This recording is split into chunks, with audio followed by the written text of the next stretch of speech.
Boom. So, we meet again, gentle folk, to bring everybody up to speed. Everybody's here, right? Yes. Yep. So, to bring everyone up to speed, since I forsook my duties of writing a recap, I got to get back in the habit of that. I got in the habit of not doing that, which is bad.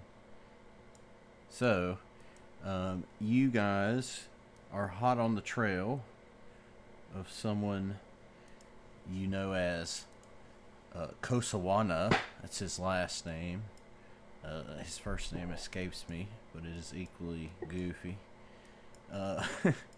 And you have discovered through haphazard detective work that Olamon Kosawana has fled to a place known to you as the Cradle of Quartz, in a place also known to you as the Spellscar Desert. When you return from learning all this to the Barrel and Bullet here, and you told your ever-faithful steward, Dunsmith, she advised you that a trip across the Spellscar Desert on foot is basically instant death. And so she advised you to go down to a little place called, I believe it's just called Pilot Square, and find you a pilot that has an airship that would be willing to ferry you across the Spellscar Desert and drop you at your location. So your task for the moment is get yourself prepared for adventure, and then head down to the Pilot Square. And yeah, it's down in Skyside, or I guess up in Skyside, depending on your perspective. Well, I'm ready to go. That's one vote to go. I am ready as well. Ready? Are we bringing any drugs? Only those you have on you, which I believe is still some amount of demon dust. Right, we got Dude, what'd you say? no, we got drugs last time. Yeah. If you want in quotes. I know you at least have, what, demon dust, right? And was that it? Just demon dust? Is it with you, Chesty, the dust? Yeah, who's holding? I'm not the police. I don't think I've got it. Let me check. Did you do No, it? I don't Did you have any. ingest it? I don't have it. Or Someone has it. Did I I think yeah. Saren did. Is it in the bank? No, because that got messed up. Huh. He's awful quiet. Is it because he's stoned? You been sniffing the demon dust, bro? Okay, well, drugs aside, that may be a bad plan. I mean, you know, I don't know. You get searched. Get searched on the airship. I don't know how it works.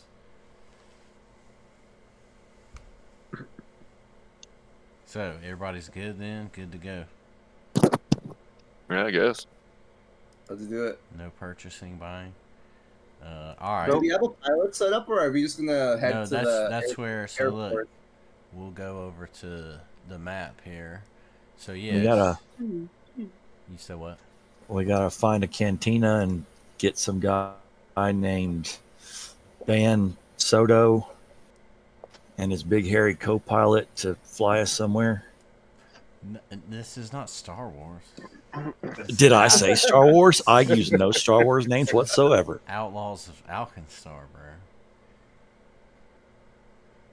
All right, so as you make your way over to Pilot Square, all right, you discern or discuss among yourselves the fact that here in Alkenstar, you know, an airship is kind of a general term used for a lot of different flying contraptions. The most common kind, though, is just like a simple balloon, with some kind of lighter than air gas and a basket or gondola hanging from it. The more serious type. What was that? Okay. The more serious type are similar to ocean-bearing, sea-bearing ships, but they still rely on this principle of lighter than air gas inside of a balloon. There are no excuse me. There are no like jets or any kind of like turbine type of engine. It's all just really gas balloons and kind of a meandering pace. So, this journey is going to take you quite some time.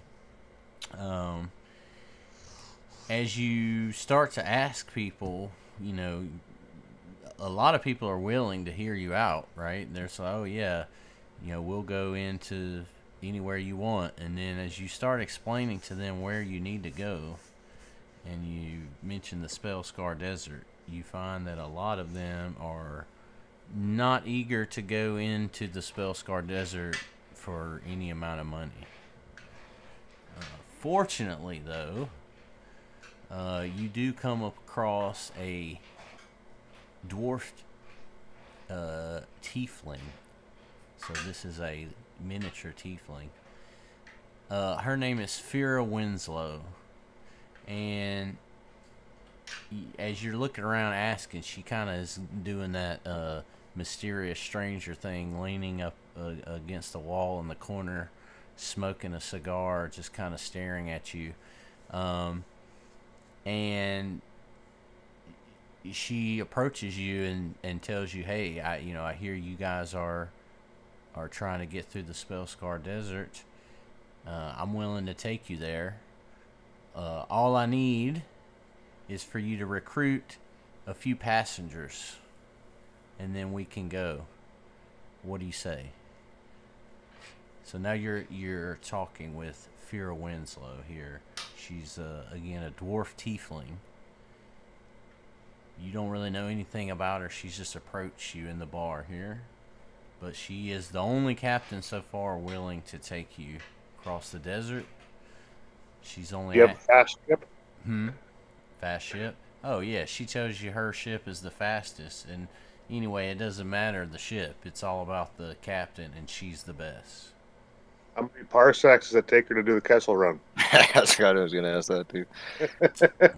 She It's a valid question. She looks at you confused. Why are you willing to go when no one else is? Roll a diplomacy check. Give him some drugs.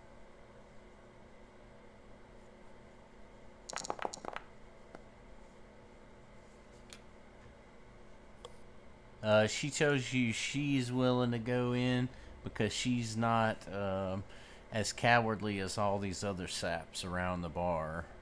But you sense that she's not being exactly honest with you. And why is it you require us to get you other fares? She says for the money, of course. Of course, of course.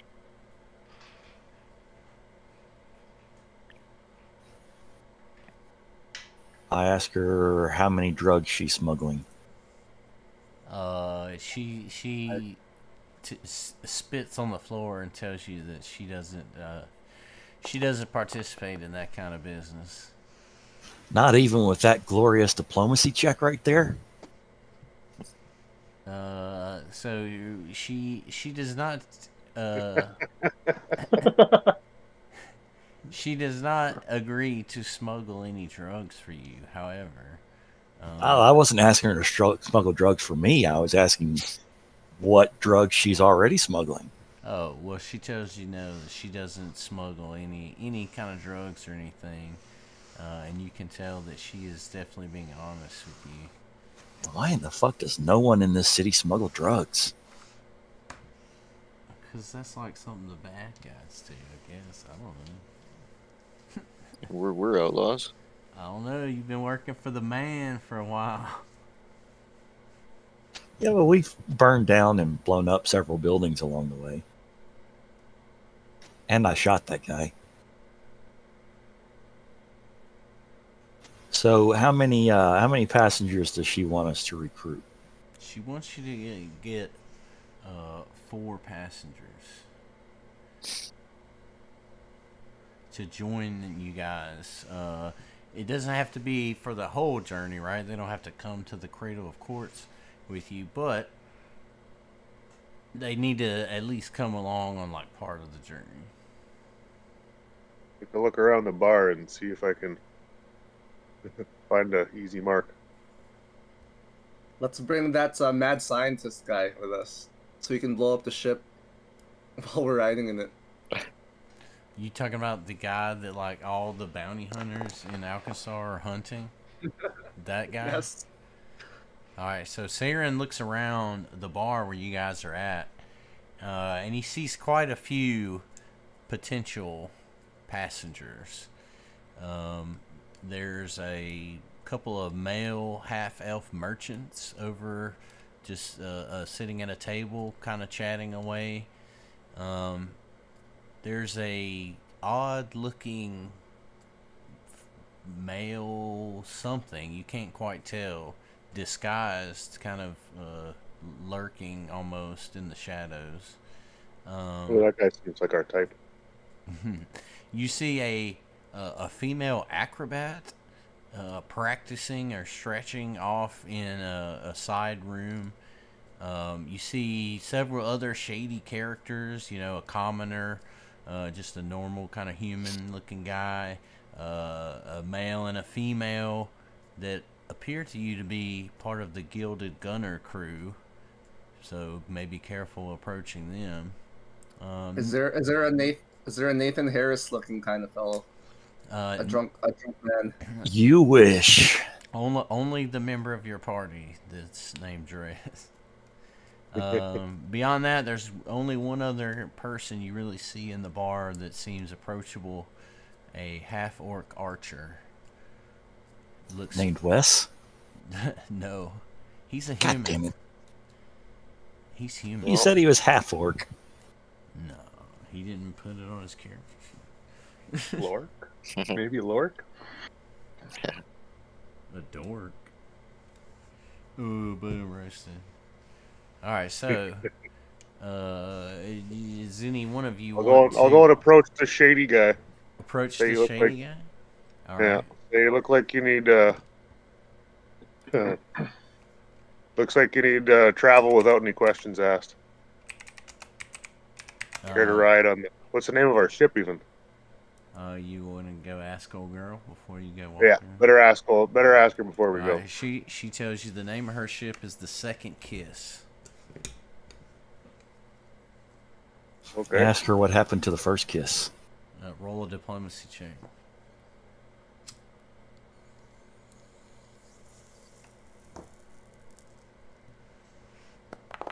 Is that Harpy's kiss? So for some reason she feels compelled to tell Drez the truth, and she says, all right, look, last time I went out to the Spellscar, things just didn't go right, okay? It wasn't all my fault, but maybe it was. Anyway, don't worry about any of that. Since all that, I've become a new person. I found a new outlook. And anyway, my ship's still the fastest. So what she's saying is she crashed the first kiss. Yeah, she explains to you through your charming ways of persuasion that her last trip out in the Spellscar, yeah, they crashed the ship and they ended up having to basically fight their way back to Alcazar, and it was a very harrowing experience, to say the least. Can I roll knowledge on the Spellscar to know a little bit more about what we're sailing into? Sure. It'd be just nature. Well, I guess society, actually. Because you're trying to recall, like what you've heard, what you know about it.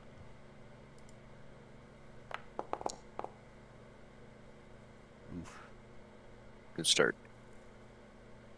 Oof. Well, so you generally know, though, because you all are at least adventurers in this land, and some of you originate from here, that the Spellscar Desert is pretty much most of the eastern mana wastes.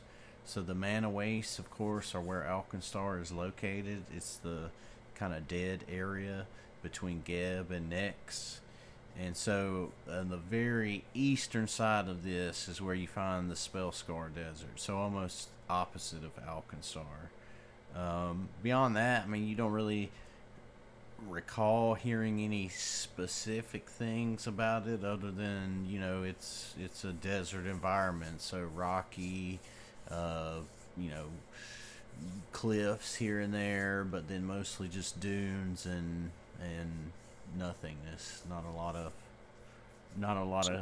life of any kind.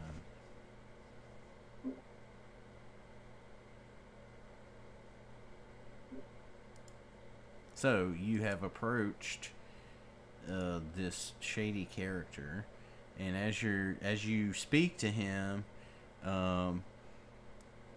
he kind of removes a little bit of his hood, and you see that he looks like just a normal Katapeshi carpet dealer, but there's something not quite right with his eyes. So roll a perception check.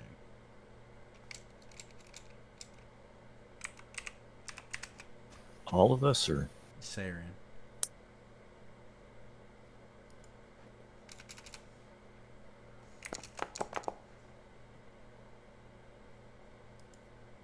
So you don't quite know what's wrong with this person. And mute.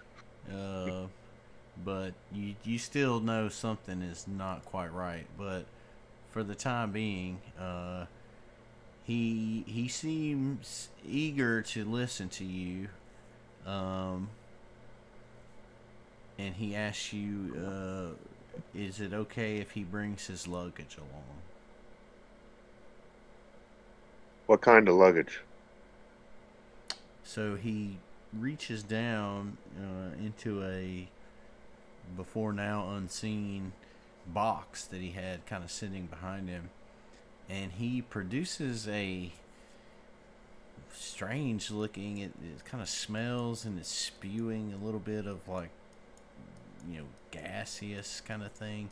He says, oh, I call it the smogger, and he kind of shows it to you proudly. He sets it up on a table nearby.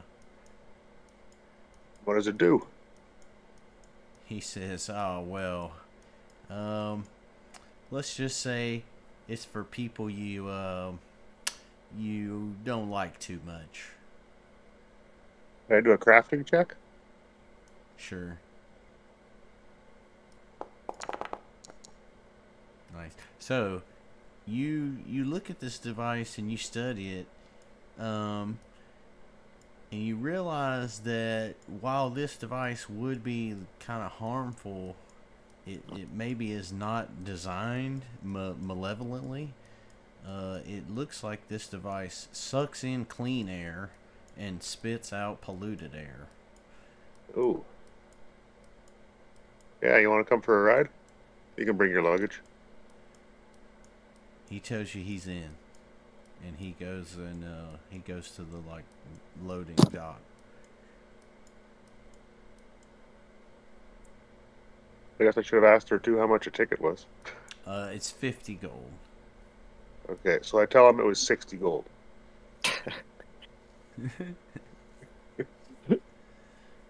very proud of you right now. He's fine with that, but after he walks away and starts to get onto the airship, you realize that he didn't really tell you where he wanted to go. he just seemed like he was eager to jump on. So Yeah, that's why I thought he was a great person, someone who doesn't want to attract attention. So still around the room are a couple of half-elf merchants. That acrobat is still, over in the corner, kind of pantomiming routines. There's a tough-looking gnome that has entered and has sat down at a table. You still have a human commoner sitting there with a long sword at his side. A couple of assassins, male and female, that you can tell have the gilded gunners logo on their equipment, and then a half-orc archer looking rather burly over in the corner. Let's get that gnome. Ask if his name is Neji. You want to ask him?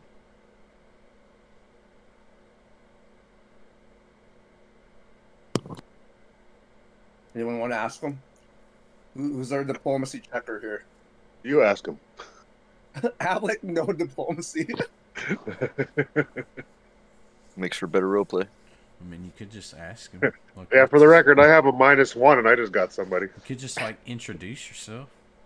All right, I go up to the gnome and I offer my hand and I ask him if he's ever been gnomon trafficked before to a town councilwoman for a bookstore.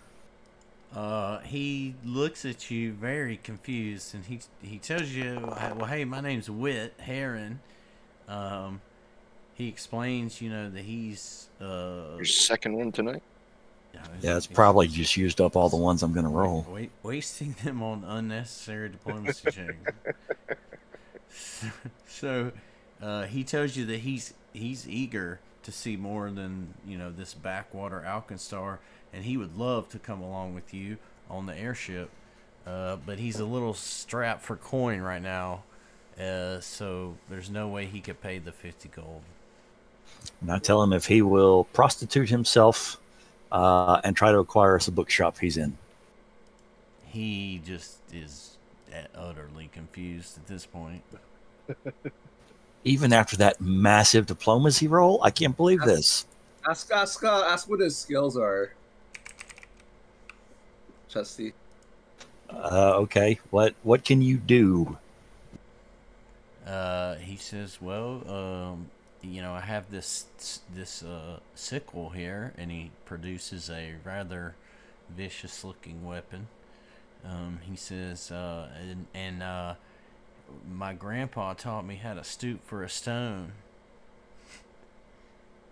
He knows how to throw a rock. Is he a gnome or a hobbit? Are we mixing up games here? Is there a difference? Oh, damn, racist. Wow. A hobbit would be a halfling, So wouldn't he? he has a sickle, and he can stoop for a stone. Where are you going? Or why do you want to get on this plane? The airship? Well, he tells you he's just eager to get out of Alkenstar. He left his his meager home, which was just somewhere else in Smokeside, and he's just been trying to find a way out of the city ever since. Does it look like a nice sickle? Oh yeah.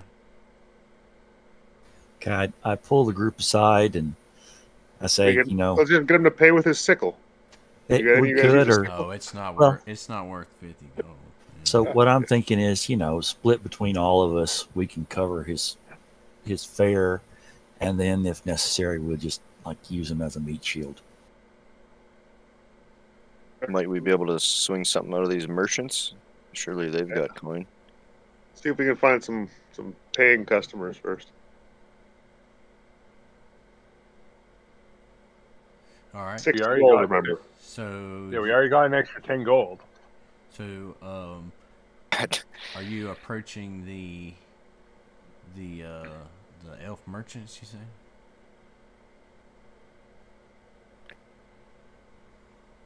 Well, not I me believe personally. Gurn I was was. going to go for the acrobat. Well, while you're thinking, I'm going to go over and do a charisma check on the On the what? on the acrobat. Okay. So what? You just want to like go like wink at her or something? Grab a bottle and 2 glasses off the bar and go over and sit down with her. Offer her a drink. Okay. So Keep in mind, I'm doing this because my charisma is a -1. well, I mean that'd be diplomacy, right? So Yeah, yeah, roll a diplomacy check. at -1. All right, best I got. She smiles and it gives you kind of a half fake smile, and you get the sense that you know, this kind of thing happens to her all the time, and she takes your meaning but doesn't seem interested. I do have scars all over my face. Also, yeah, aren't you like ugly as fuck? Yeah. Oh yeah, Like repulsively so. it's mostly covered up. Right. Excuse me, ma'am. Is this gentleman bothering you? So you were playing the 1-2 back here. Okay. So I mean you roll a diplomacy check. Let's see how that works. You guys are level 4, right? I'll just see ourselves out. She says, as a matter of fact, you both are. I walk up to her and I say, "Excuse me, ma'am, are these 2 guys bothering you?" Roll a deception check. There you go. Wow. Take your pick. 20s across the board for this guy. So she says, yeah, actually they are. Can you do something about it? I absolutely can. And I grab them both by the ear and I start pretending like I don't know them at all, and I drag them away, chewing them out for harassing this poor young lady, and take them over to the other side of the room. I'm going to play along like you're just manhandling us. Yeah, that's good, because you guys gave me the opening, so now I've built up some trust there. So having seen to the ruffians, I return to the young woman, and I ask her if she is in need of any passage this morning or afternoon or evening or whatever time of day it is. It is. You sound like a serial killer, dude. It's about you know, just afternoon, right? Your daily preparations and all that took you till about lunchtime, and talking to Dunsmith. She tells you that her name, since you didn't ask, is Tonkiara, and that she is very eager to explore some beautiful places.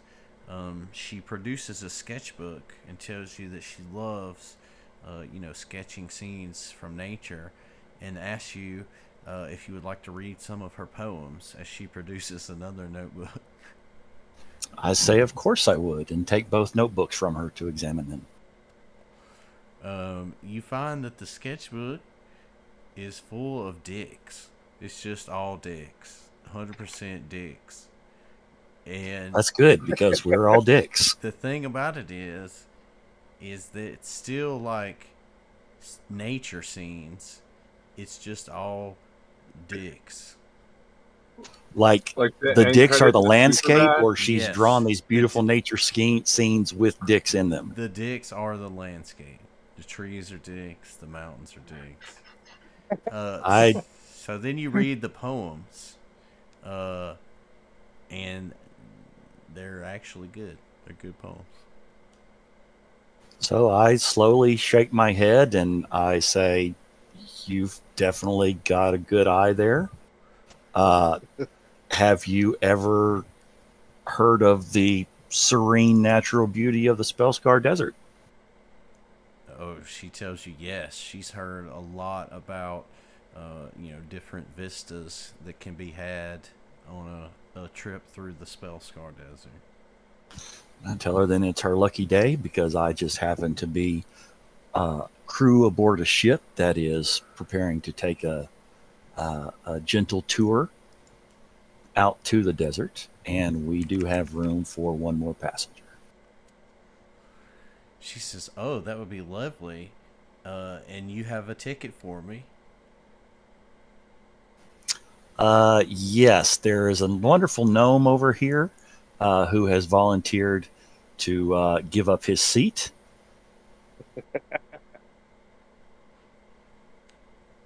So she's willing to go, but she also does not seem to have or be willing to part with the coin required.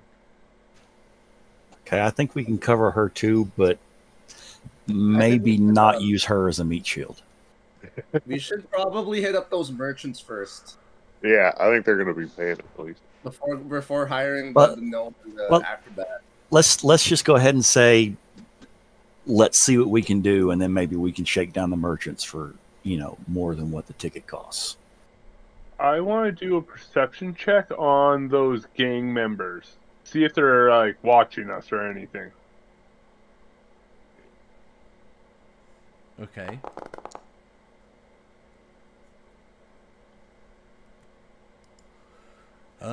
You notice that they seem to be not acting as themselves, and in fact, even though you guys have spotted that they have Gilded Gunner logos on them, you don't see any weapons on their persons or anything like that, and they're actually dressed as in like merchant clothes.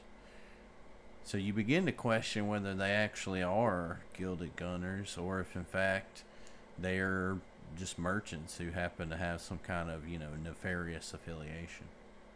You do, however, notice through your perceptive gaze here that they have some significant luggage with them.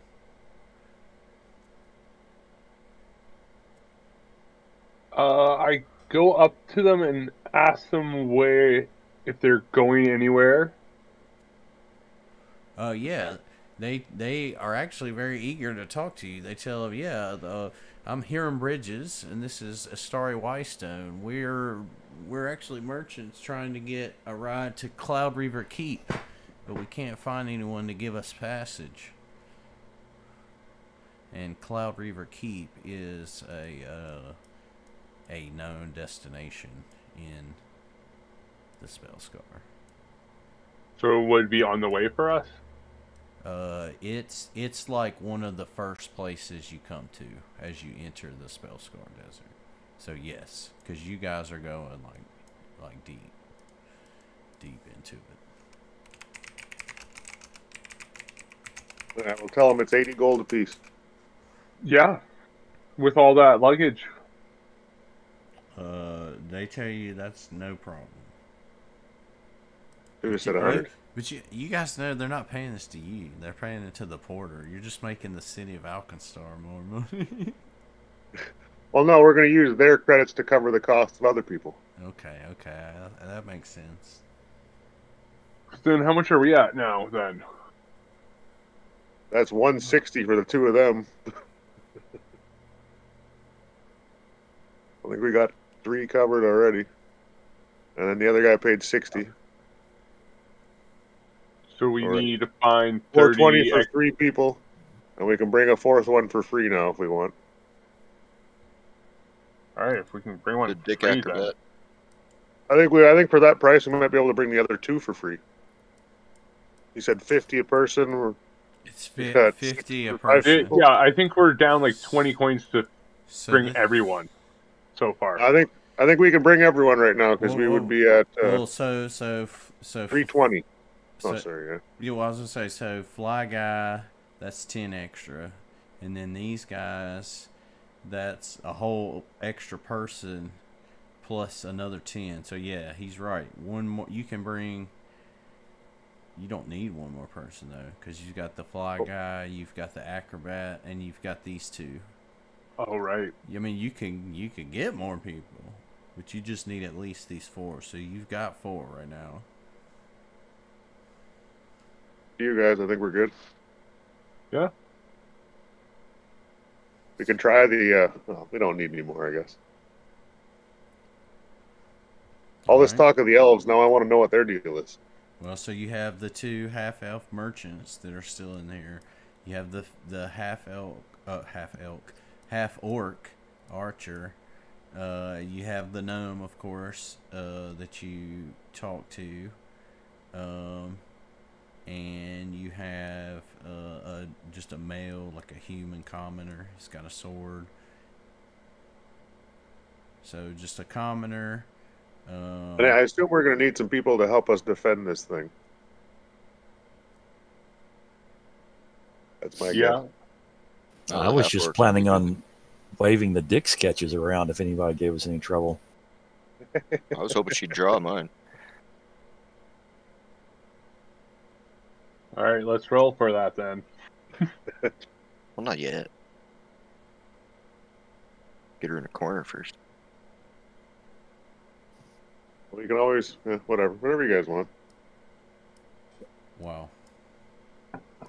So, are y'all satisfied with your passenger assortment? Yeah, as long as Farrah is. Okay. So, well, yeah, no, you go back and you report to her that, hey, yeah, we've got these 4 passengers, and she's like, all right, that'll do. You know, she's happy for the extra little bit of gold as well. That's appreciated.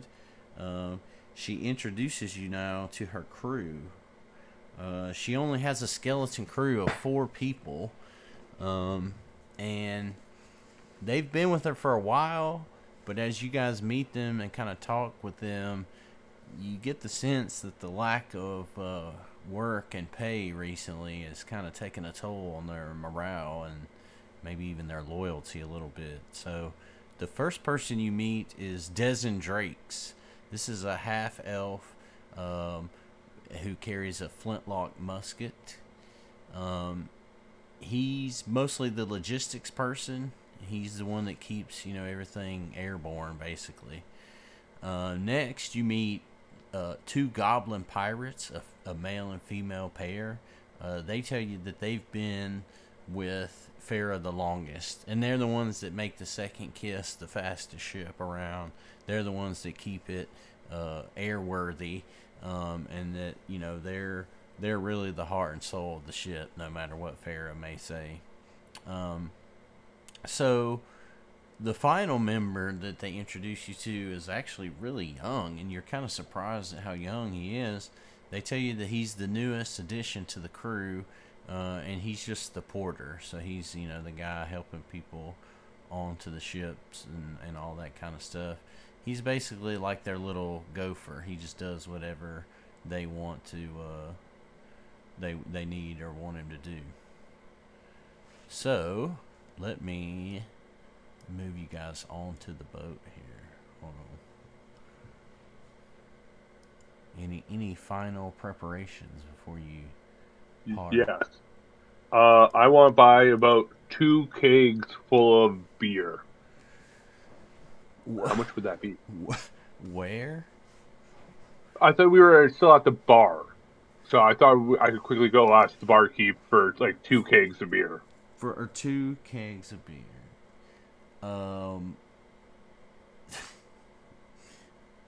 I mean, what? Like, okay, are you gonna put this in your bag of holding? You roll it on the boat. Yeah, and then go in the boat. Like, it's. How are you gonna make it fit in your bag of holding? Are you gonna pour the beer in there? Roll the kegs, can't we? Well, I can get a couple of us and carry it on. The restriction to the bag of holding is it has to fit through the opening of the bag of holding. Can I stretch it a little extra long? It's a barrel, though, right? Yeah, so like I can get a couple of us and bring it on, carry them. So they tell you that yes, you can buy one. It's 200 gold. Oh, never mind. I only have 16. Anyone want to chip in? Chip in 200 gold? Better be good beer. You're on your own. So it should be mentioned, this is not, you know, a typical thing, right? So they're putting themselves, they have to compensate for the revenue that they will lose by not being able to have beer until they can get another one to replace. You know what I'm saying? They don't normally sell out. All right. So. All right then. I'll walk away then. You don't have some kind of unit installed where you can just make beer. I wish. I mean, that seems like an oversight in production. I had that fungus for that while. I got some yeast in there. Where's it at? Yeah, hey, that worked for Bender. Yes, it did. Okay, so let me get you guys on the boat here. Sorry.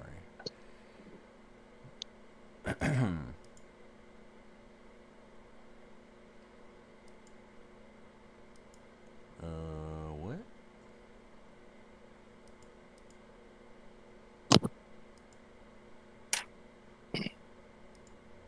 Oh, duh. There we go. Okay. Give me a second. Let me get you on the boat here. Do-do-do-do.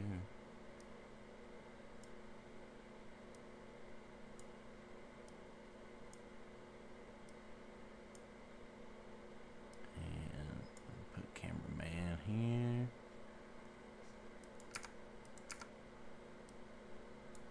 And let me get all the passengers. So y'all took the Acrobat, right? Yeah. And y'all took the Merchants. Wink.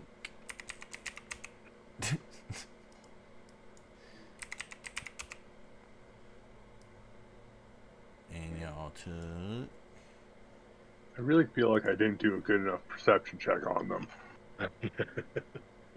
No. Surely not. And then the shady guy. The shady guy, yep. Mr. Fly. I don't know if he told you his name, but that is his name. Mr. Fly. Mr. Fly with the weird eye. Alright, so let me pull you over here. Where am I at? Flight deck. Activate. Okay, so you guys find yourselves on the flight deck of the Second Kiss. You immediately have suspicions about the claim that this is the fastest ship, because as this thing goes up in the air, it is impossibly slow by your estimation. It seems to be some kind of combination dirigible and balloon. It's essentially like a dirigible with these balloons inside of it that keep it going, and then just some typical, like, you know, little propeller motors to kind of pull it forward once it gets aloft. But it does not seem to you guys to be the fastest vessel you've ever seen. However,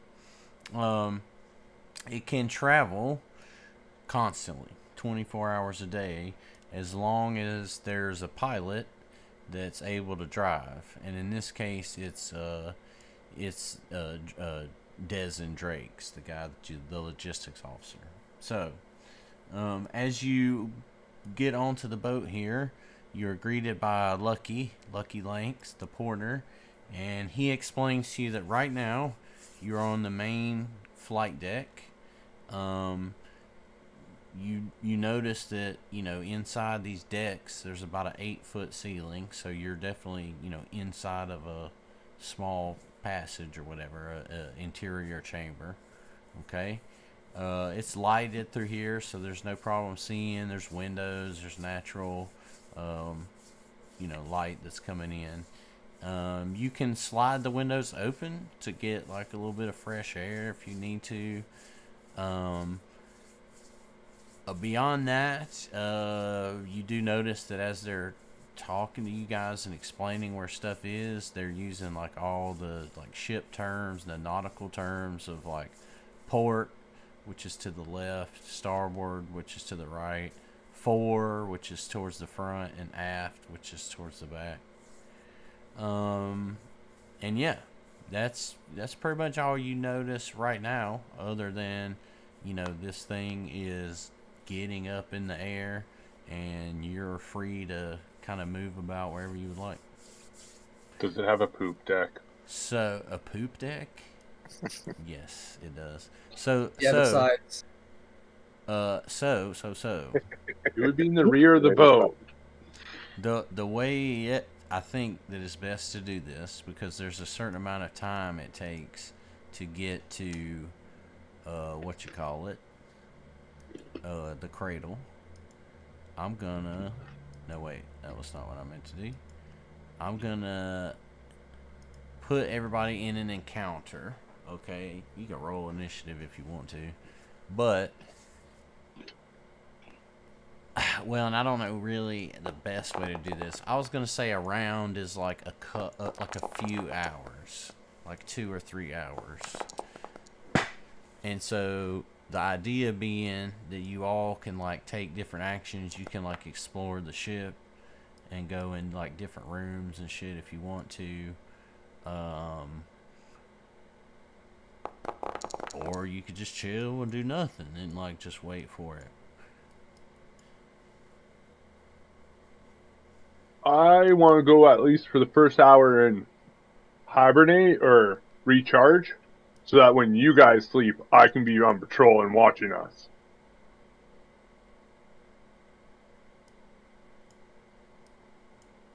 Sorry. So you trying to go to sleep immediately? Well, yeah, so that I can have my rest at least, and then when they rest, I'm I'm there. I don't have to. I'm always patrolling, like watching us, so that, you know, when they sleep, no one comes up and kills us, because, like I said, I think I fucked up on that perception check. You think somebody's gonna kill you? Yes. I am going to chill here and meditate until I'm needed.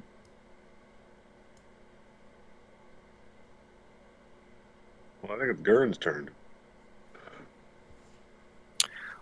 Well, I'm kind of fascinated by this boat. I'm just going to wander around, explore, do some... Well, so I guess the point of taking rounds then is, instead of like a normal exploration where, say, like, I'm going to do this, I'm going to do it, just do it and then like pass it off to the next person.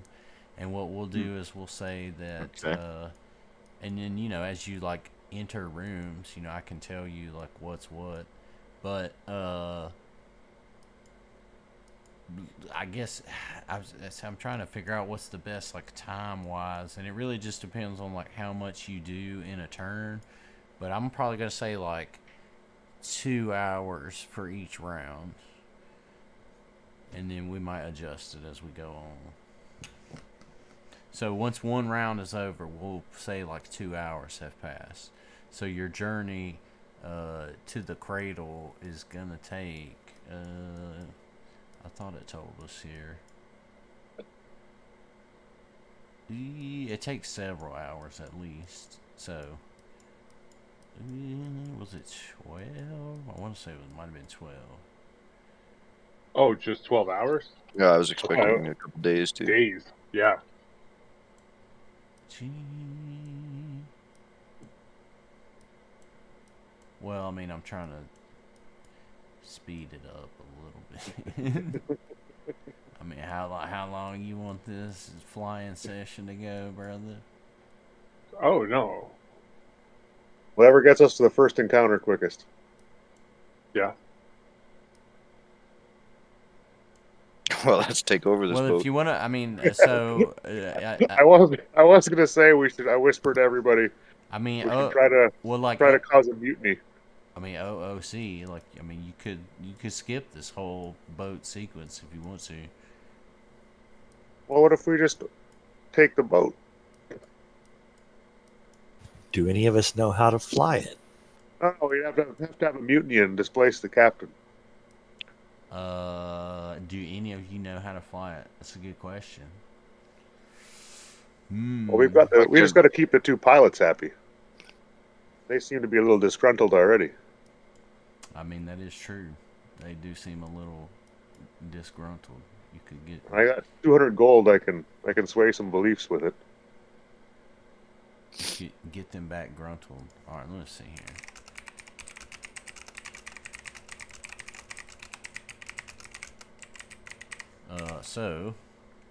So what I was aiming at was, if you want to move around, you should just be free to. Now over there where Saren is standing, that is a staircase, and that goes up. So you would be going up to the, I believe it's the observation deck. What happened? I just got booted? Or did I accidentally get myself out? Did you get kicked? I might have. I just jammed my mouse. It might have just somehow backed me out. I don't know. I'm coming back in. But so right now, you guys are in. Let me tell you this. You guys are in the Look Back Lounge. It's an open air patio with carved wooden railings, and it's got a bar, wooden tables, chairs, and then there is the spiral staircase right there leads up, and it goes to what they call the Society Lounge on the upper deck. And who's this member of the crew here with us? That's Lucky. Yeah. Can you guys not see his name? Let's see. Oh yeah, let me fix that. So this is the youngest guy, the newest one, Lucky Lanks. He's a halfling. Let me make it where you can see everybody's name. Lucky Lanks. All right, well, I'm gonna. And there's a door to the north right here that goes further into the flight deck. Which this is like the main deck. This is where most people are at when when it's in motion here.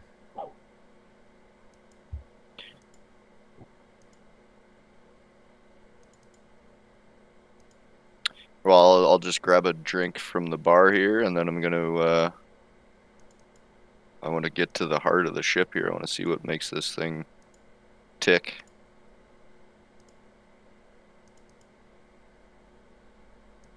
What is this? Tan Kira. So that is the acrobat. Oh. Oh. Could it be any more creepy? Yeah. He walks up and just sniffs her hair.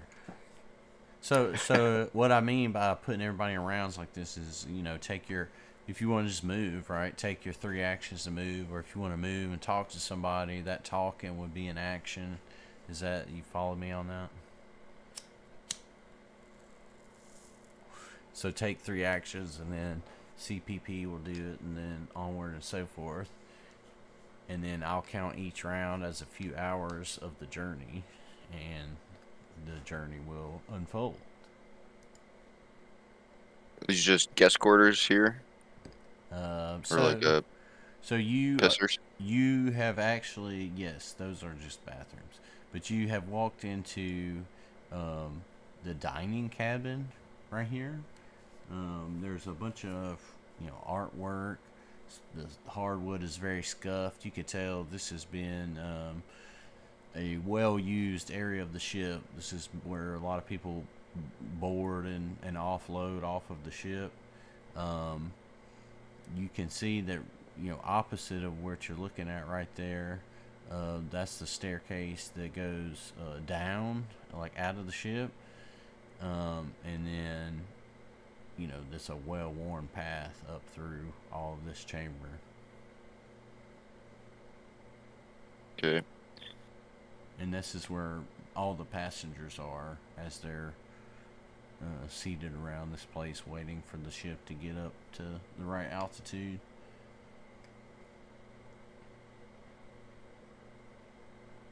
Well, I don't know how many actions is 3, but that'll probably do it. Well, so Somebody else. I know you moved. Open a couple doors. Open a door, moved. Yeah, so CPP. I want to go up to where all the guests are. Oh.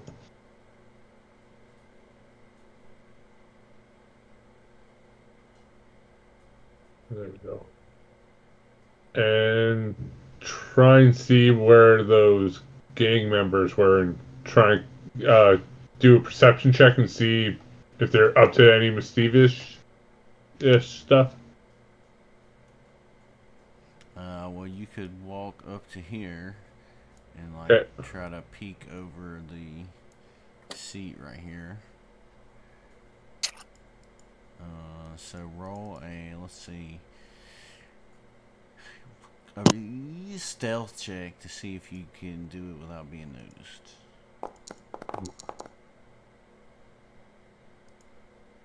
Okay, ooh.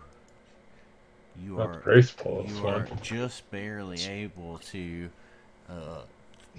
turn your head all the way around 180 degrees like an owl, and somehow they don't notice this, but they're just sitting in the booth here chatting about innocuous things. They don't seem to be up to no good. That's discrimination, bro.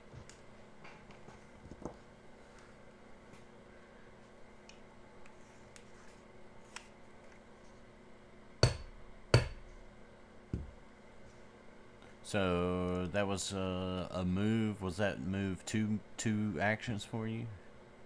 Yeah. Okay. So yeah, I would be done then. Krillin. Where will you go? What will you do on the airship of your dreams? I'm just continuing to meditate until I'm needed. So you're just meditating? Yeah, at the front of the ship. GG. That's actually the back, but you're good.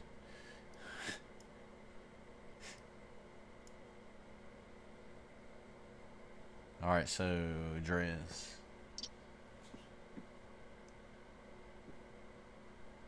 Is this a bar right here? It is. I sit at the bar and I order a drink. Alright.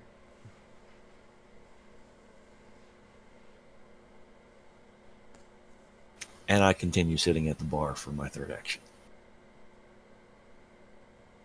Alright.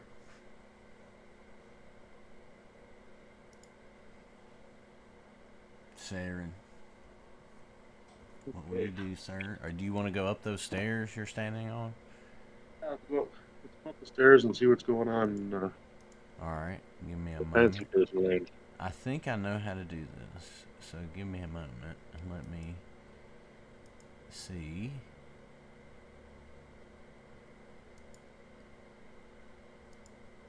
I think I learned how to do this the other day. Oh, let me put you down first.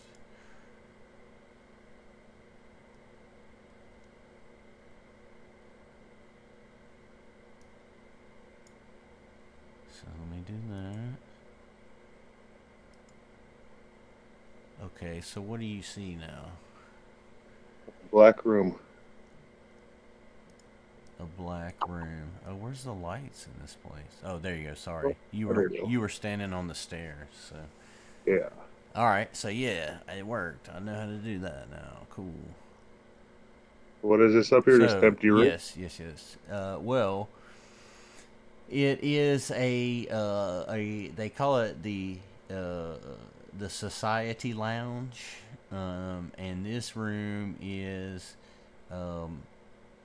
strangely empty, but you can tell that there was once recently large pieces of like furniture and like kind of just like a big couchy looking thing. You can tell by like the marks on the walls and the floor, seemingly removed to make a little extra cash.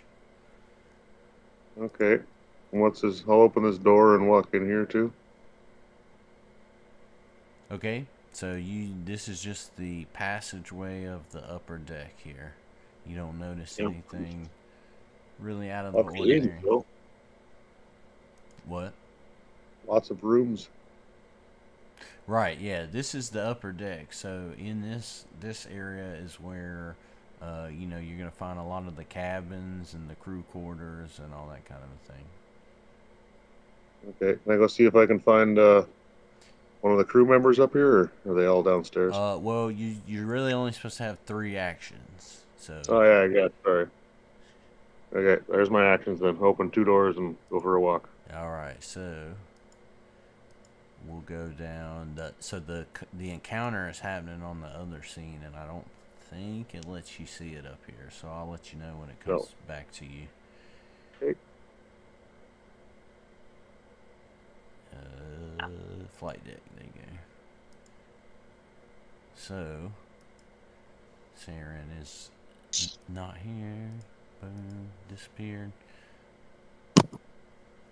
Alright, that's cool. Alright, so Gurn, it's back to you, my friend. Alright, let me do a perception check as I walk past these guys. See if I notice anything shifty. So you don't notice them acting out of the ordinary. They are behaving like merchants. They're going over like some purchase lists and things like that. Doesn't seem to be anything odd. You do notice, however, you kind of look closer at some of the purchase lists, and they don't look quite right.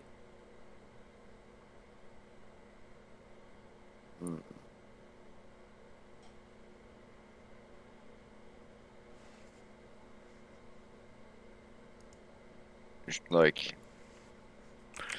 once I'm past them, should I take a closer look over their shoulder?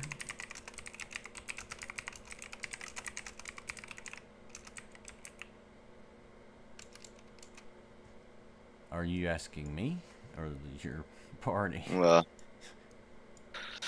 yeah. I don't know. Would I re-roll a perception to try and look closer? And what do you want to do? What again? You want to? Well, discern what doesn't look right. Yeah. That would be probably a society check to see if you recognize like what bills of lading and stuff. Okay.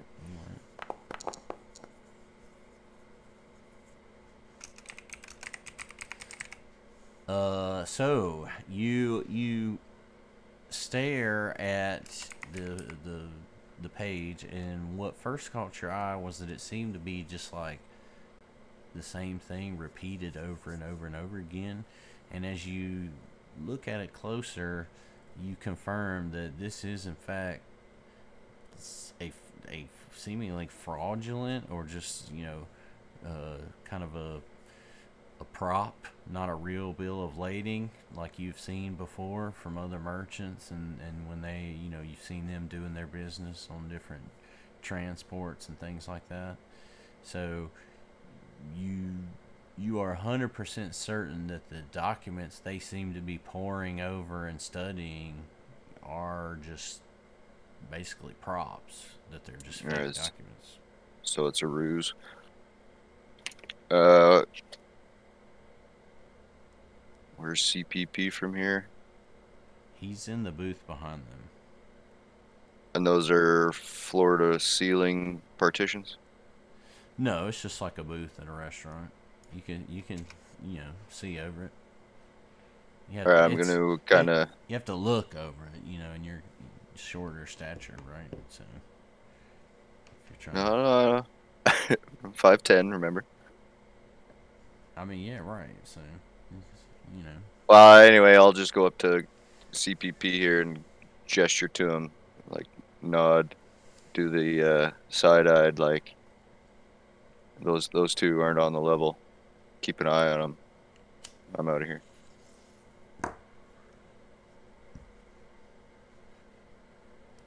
Okay. So, CPP, you have been winked and nodded.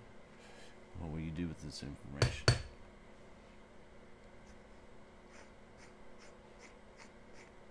I am going to try and go stealthily, pull out my shotgun, like just kind of have it ready if we do, because I'm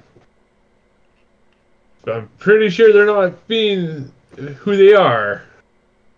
I kind of want to be ready for it, and also, well, I can't ready a spell, so that would be it. And Casually start cleaning your gun. Okay, so you draw your I'll sharpen it. draw your shotgun. Start stroking it menacingly. Like, can I do a stealth check to try and like conceal it a bit? Yeah. I mean, conceal your shotgun. Well, it's How are you gonna conceal it? Don't you guys do it in the States all the time? A shotgun? Not shotguns. sorry, they're Are you a AK-47. Terminator? The people that feel the need to take the AKs around don't bother to conceal them either.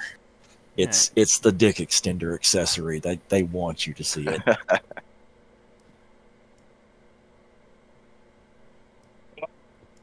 Technically, it's on my back, so I would be more.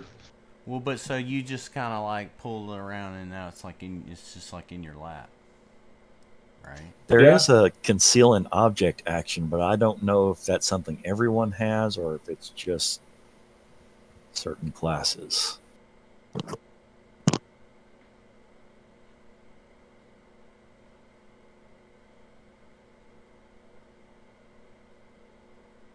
You could certain. But it does say a small object. I don't know if your shotgun would qualify. Yeah, I don't think my shotgun's a light object. I think it is the medium. All right. So It is 2 bulk. Yeah, so I'm just going to have my ready action to, if they come attacking, I'm ready to shoot on command. Can we do that in 2E? Pointed at them under the table, Han and Greedo style. Yeah. Or sit in the booth across from them.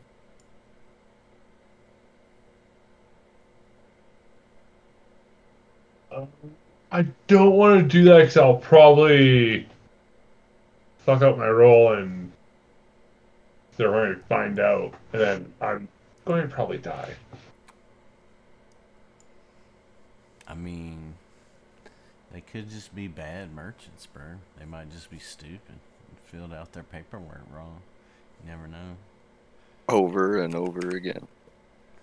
You know, what's in The Shining, right? All work and no play. Makes Homer something.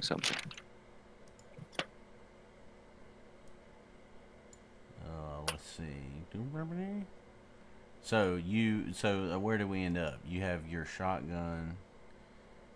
It's right behind them, ready, like, on my side, ready to go. If they do anything stupid, I'll be So ready to shoot them. Gotcha. Yeah. All right.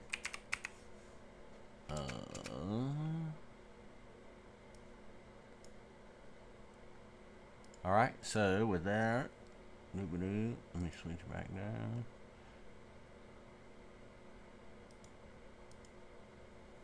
With that, you got them in close observation. Krillin, are you just gonna stay meditating? Should I head over there, or Are you gonna like perhaps look around? you guys hear me right now? Yeah. Yep. Okay. No. Rip. Should I head over to where you guys are with the 2 merchants?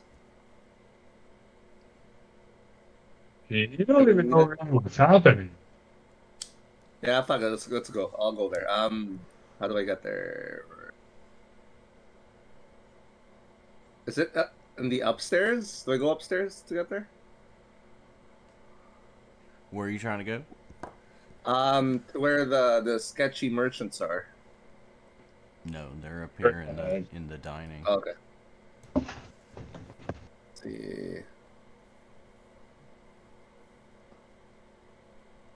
35 feet.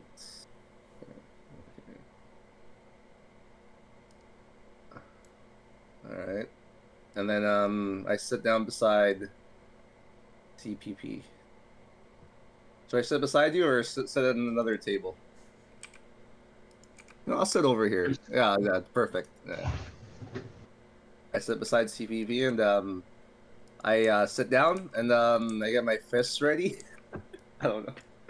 And that's the end of my turn. So you're up here and you're sitting down, okay? Yeah.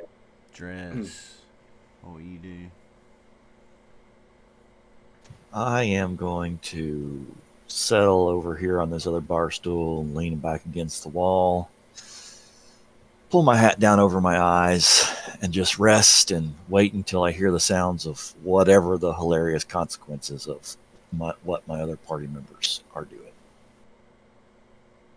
Because I'm sure no matter what happens, this is going to be insane. You're so sure. Okay, so that makes it Saren your turn once more. Okay, well, I can kind of figure out this is where the people's cabins are. So is this where like everyone, all the guests in the basement, their cabins are actually up here? Yes, these are all the cabins, the crew cabins and all. Yeah. Would I know how? Are they labeled like two sketchy guys in the basement? Yeah, I mean, yeah, there's like signs on each door if you want to like look and see what the room is before you go in. Okay. I'd like to go and stealth into those two merchant arms dealer guys' room.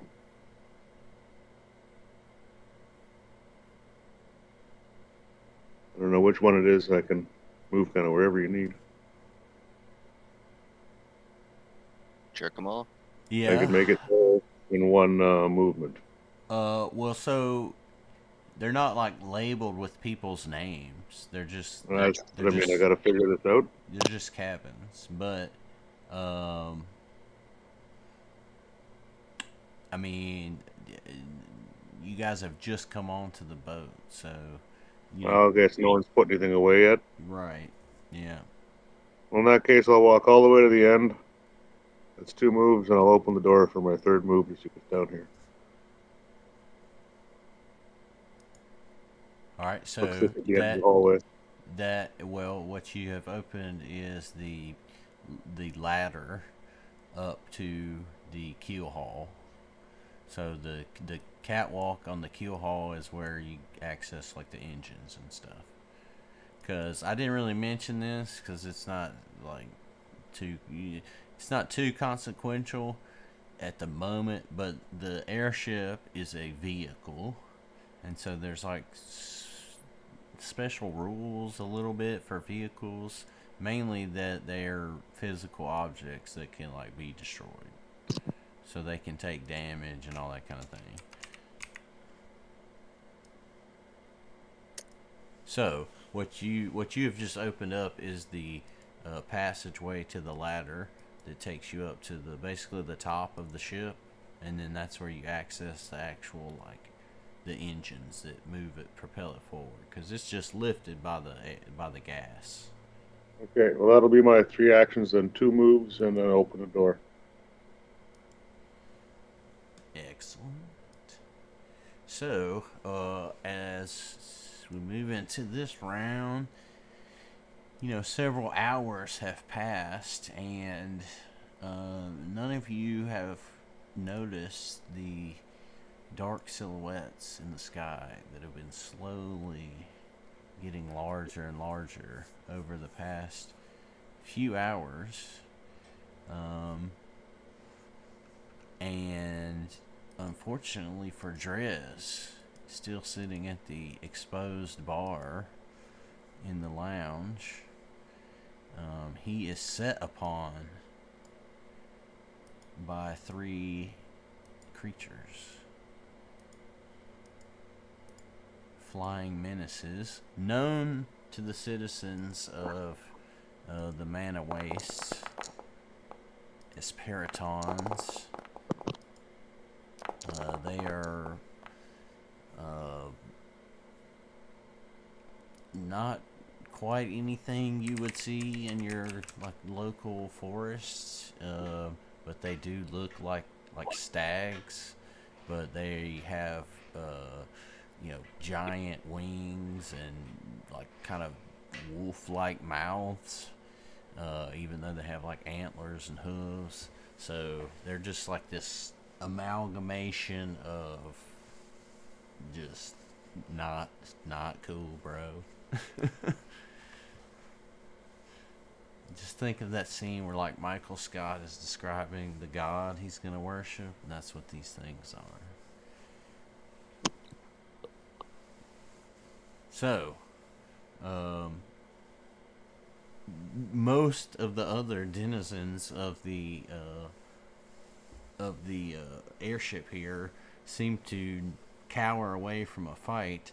In fact, Lucky runs off up the stairs here, and Saren sees him fly past him. He runs all the way up and climbs up to the upper deck at the opposite end from where Saren's at. So he like just booked it. He ran clear out of there. He didn't want nothing to do with it. Of course, the other two, Captain Farah and her first mate here, Desmond, are busy, piloting the ship. And everyone else just is kind of like, they seem really concerned, but they're not jumping in, combat. They kind of looking at you guys as heroes to do something, or at least as the people that put this whole thing together. Keep them safe.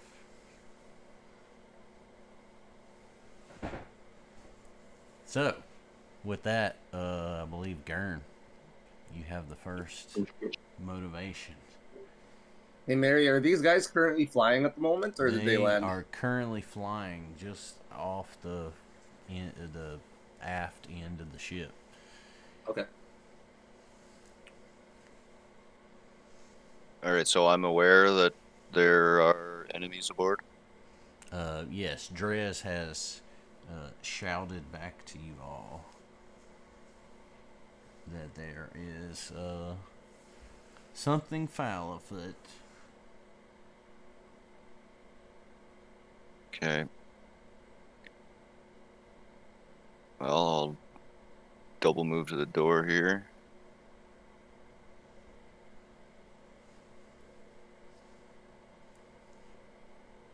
Move to the side for a bit of cover. And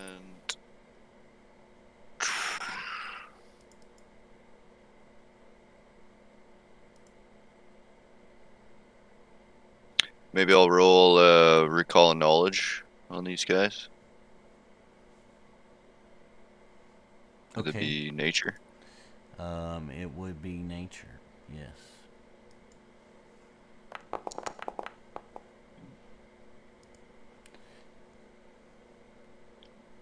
You look at these creatures, and obviously you recognize, the familiar features of a stag and a bird and all that. But beyond that, you have no distinct, specific knowledge about what these things are, or their origin, or anything. Useful.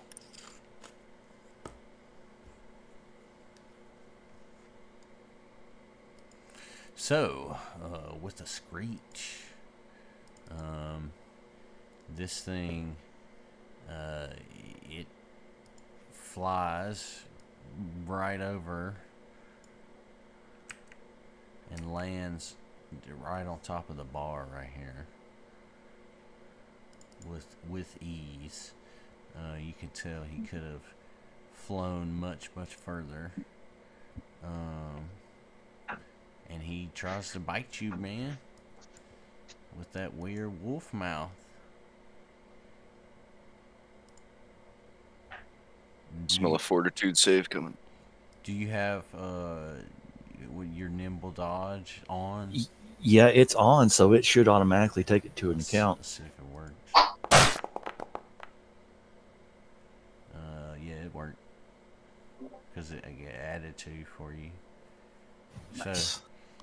He tries to bite at you and misses, and unsatisfied, he takes another swipe. Plus 16. But this time you are not able to dodge out of the way. And you suffer the consequences of 10 damage.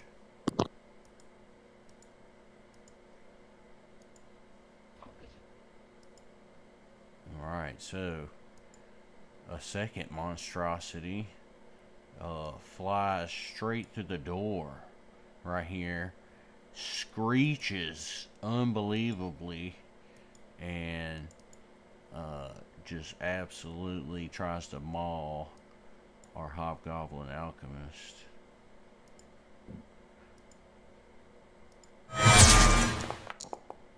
Oh, fuck. Goody. And it is a devastating blow. He just gets Good low rolls. torn to pieces. How much health do you have, dude? That's about half. Ooh, okay. And with that, he actually frightens everyone in the cabin by flying straight up here and just like flapping right by the door to the actual like flight deck.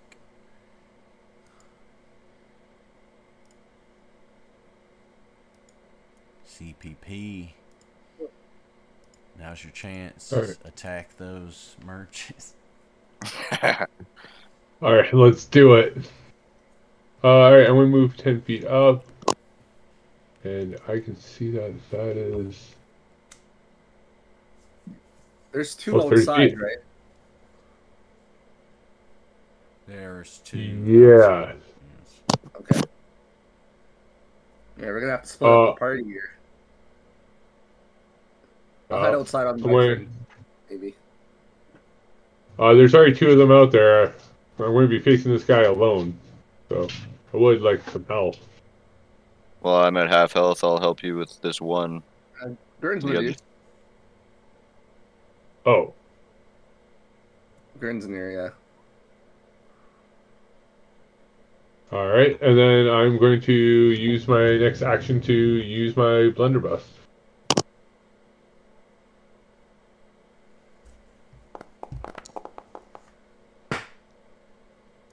Does that hit Mr. Fly? I totally forgot. Do you want me to re-roll? I'll let you re-roll, yeah. Everybody gets one. No.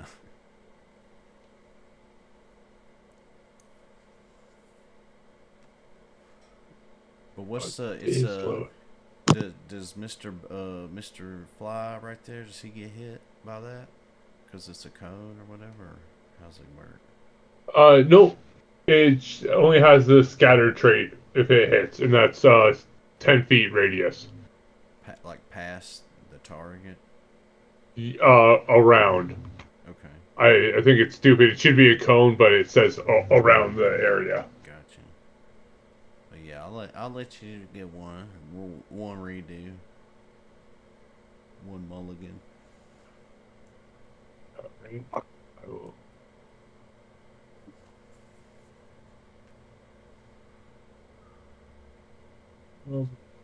It should be reloaded.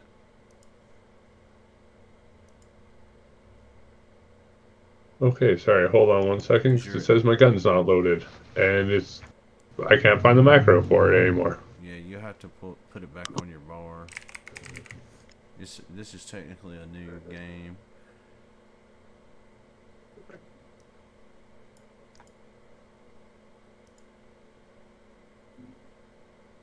She just loaded me up.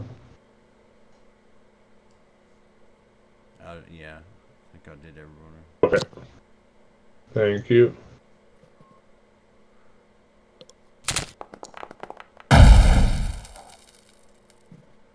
Oh, yes.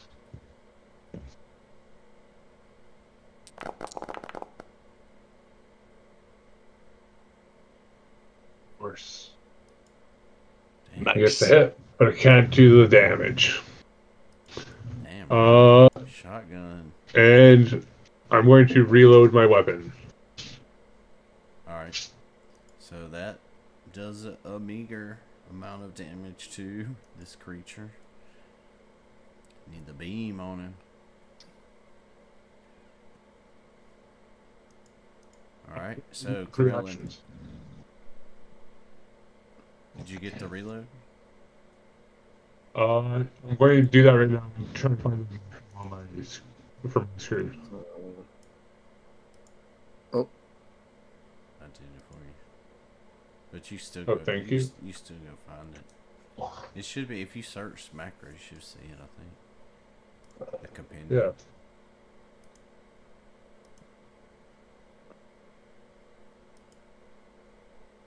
All right, I moved here just past the door, and then I'm going to go into mountain stance, Mary.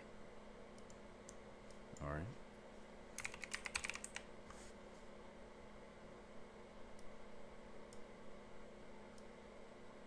And then I'm going to do a key strike. You're not gonna try to talk to it. Sorry, what was that? You're not gonna try to talk to it. Fuck no. So what? Four? Look at its icon, man. Look at that face. What's it eating? There's like a heart in its mouth. Drez. All right. Force damage. No, it's time for aggressive negotiations right now. No, I mean for the key strike, you can do force damage. Oh, sorry. Yeah, let's do force.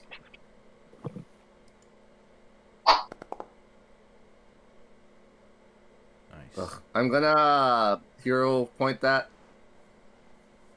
All right. Yeah, everybody should have one, at least.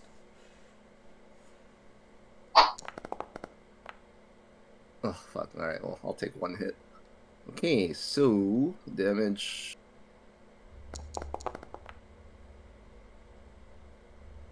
Nice. So you pummel this thing, and you get him right between the antlers, and he screams out in pain. Is that 3? Did that count as 2? That strike? Oh, that's 3. Yeah. Drez, time for revenge.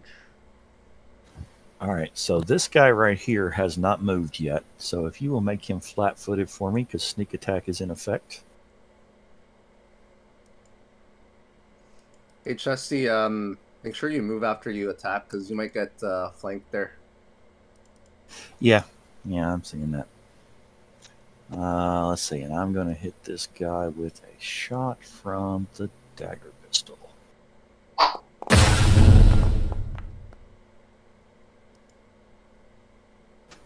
I do not accept that. I would like to use a hero point.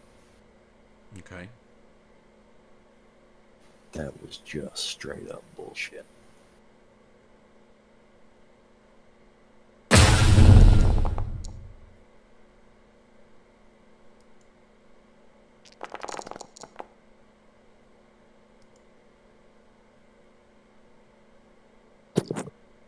I can never figure out what your dice say.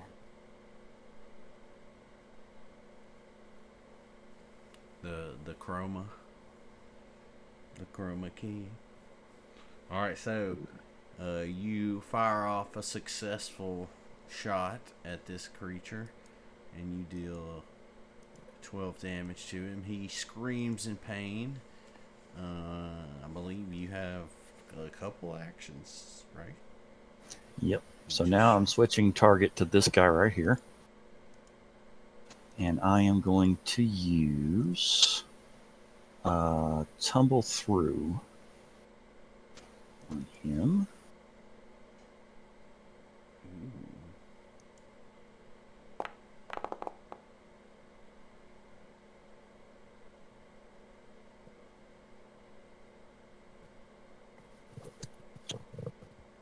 And I don't know if that was a success or failure. I'm assuming success, I hope. I believe it's against his fortitude, if I'm not mistaken. Let's see. His reflex. Reflex. Ooh, just barely. Just barely missed or just barely succeeded? Succeed. So it's difficult terrain through this one space right here. All right, so I'm going to end up right here next to Krillin. Yeah. And since I have the rogues tumble behind, that will make this guy flat-footed to me.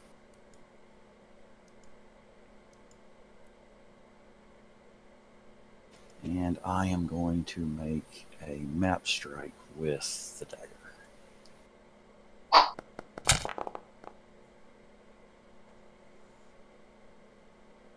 Damn it. Stupid wolf, deer, bastard. Bird. Wolf, deer, bird, bastard. Puppy, monkey, wolf, bird, baby. So there was an attempt to do more damage. Enraged. This Paraton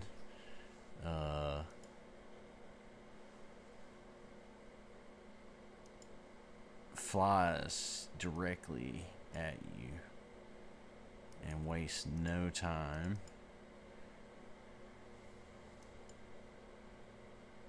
And swooping down with his antlers, trying to maul you with the same success he had previous, or his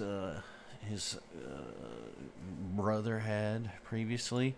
You are susceptible to this, and he mauls you for 11 damage with his antlers. Not satisfied though, he comes around and tries to bite you. You were expecting this though, and you're able to jump out of the way. You are not without injury though from this encounter. So Saren, it's your turn. Would you like to just stay where you're at, or are you gonna come down here and get in on this? Well, I'm hearing all the commotion, so 70 feet is 2 moves for me. It should get me to the bottom of the stairs. Okay, so I'll just pull you back into this Yeah. scene. Boom, and let me pull you here. So boom, and we'll say I'll give you an extra step out the door right Well, it's going to go down the other stairs. Oh, they're all out here, I guess. Never mind. Down here is fine. Which other stairs? Those other ones didn't lead down here. Okay, no worries. We'll go right here then. This is fine.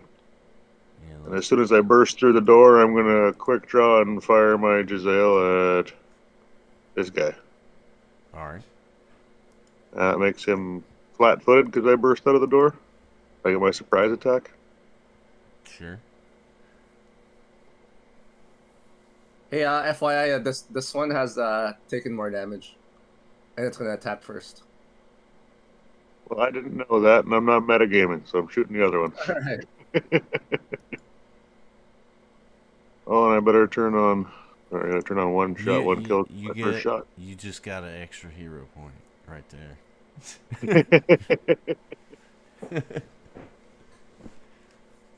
Oh, shit, sorry. It's good. One shot, one kill is on. Yeah, you got the little check. Yeah. Okay. I'll take my shot. Let's see if it added at all. Oh, yeah, I gotta re-roll it. I didn't actually target. I just clicked on it with the other button. Okay. You can re-roll. It's a hit though. So you re-roll. I'll re-roll anyway. Why not? Reload myself. And do it proper. Ah, There you go. still a hit.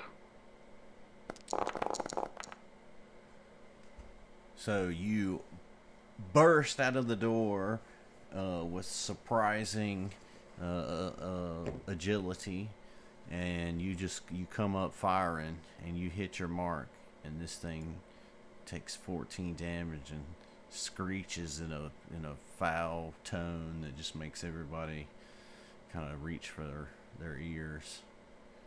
And that's my third action. So back to Gurn. Another round passes, so another, hour or two.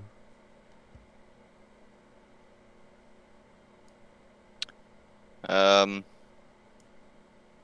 there a way I can peek around the corner there without moving out to that? I guess if I move out here to get the sight. Krillin is just right in your way. This is the problem. He's blocking the door. No, I wanna peek at the one Up there. past CPP. Oh yeah, you can see, since it's a distance, right? You can see past him up the chamber, up the passage. Okay, well, I'm gonna knock an arrow. Use some venom and take a shot.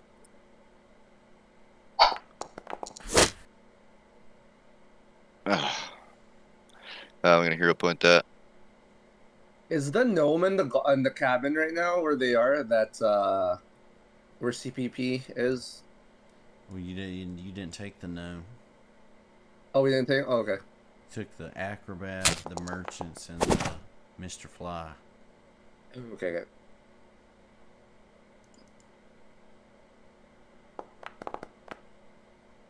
Sweet. Roll a fortitude save, please. On this guy.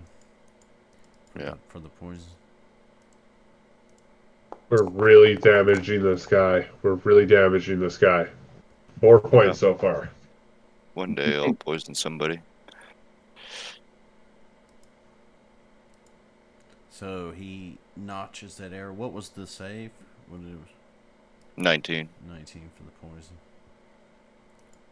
Damn it. Alright. So, let me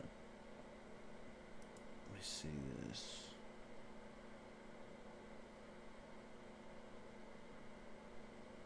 So that doesn't do anything. So, this little guy, he's enraged by what just damaged him. So he makes a leap to the other side of the bar here. And Hey, Mary. yeah. I have an attack of opportunity feat, by the way. Well, then you should take one because he just he just jumped in front of you. Let me post that. So that's oh shit, I took it off. Fuck. Oops, my bad. Give me a sec. What? What are you doing? I removed it off my my character sheet. Hold on, sorry. It says you still have it. Well, I put it back on. Yeah, so stand still. Yeah. So what do you? Yeah, just I got you. So melee strike. Oh well, that's when they try to flee though. That doesn't give you. Use music move. Oh okay. If they move away from me, is that what that means? Okay, all right, never mind. It's both. No, it's a trigger, and then the description is just the Yeah. description just uses the word flee, but it's a trigger for a hit. This is right. Yeah. So that's a hit. All right. So you smack him for an extra 10 damage, which does you no favors with him, and he reacts with a Oh my god! of his Are you hand. fucking serious? He catches you right on your bald head, and you just scream out in pain. Damn! He shows no mercy though, and he tries to chomp down on you. He catches your arm, and he does another 10 damage to you. God damn! Hit me again, bitch.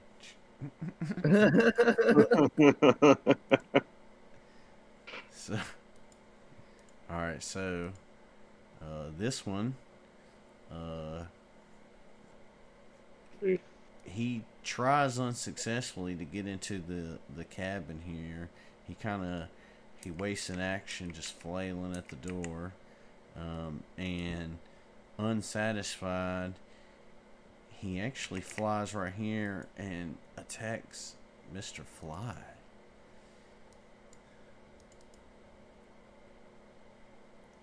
With some antlers.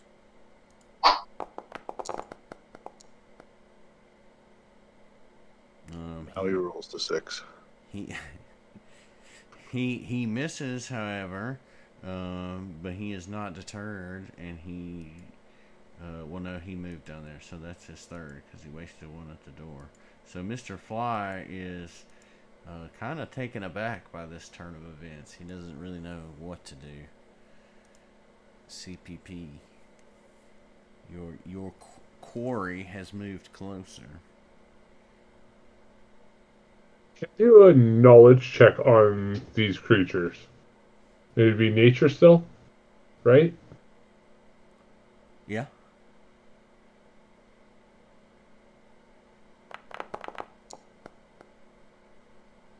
More or less seeing if they're intelligent, but I don't think I see it. No, you don't really discern anything other than, what can be observed. That they're some kind of wolf, bird, and deer creature.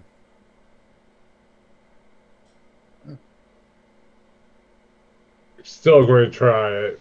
I'm going to try command on him. Oh wait, actually, what time is it? Is it surge time? No, right now it's not. It's bronze time All right right. now. It's about 3 o'clock. Well, no, it's actually about 6 o'clock.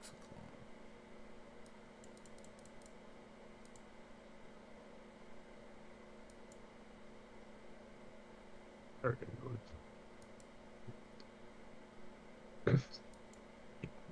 Then we command it to leave. Run. You have to do a will save? Oh, so you want to command this guy? Yeah. Okay. Yeah.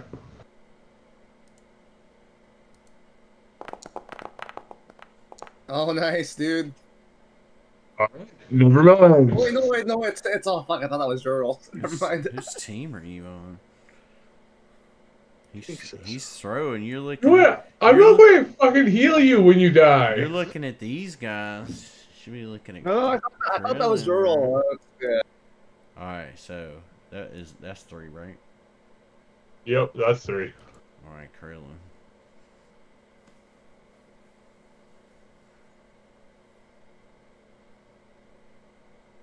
I'm gonna do another key strike on this one beside me, Mary. If you can put the Which buff again, and I'll do force again. All right. Let me get it here. Force is in,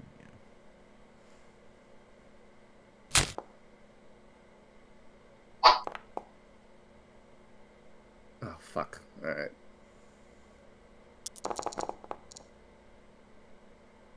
Alright, so you land one mighty blow down on this creature, and it shrieks in pain.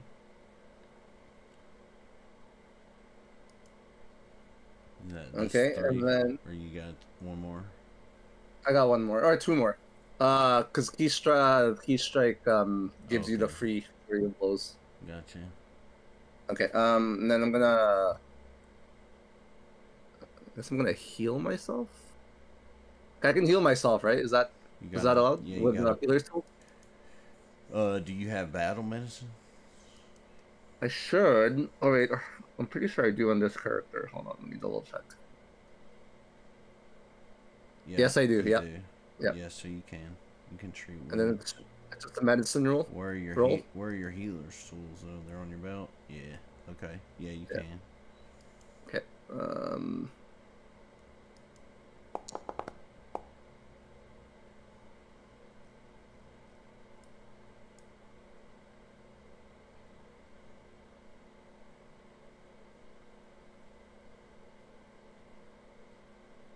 That is success. I don't know.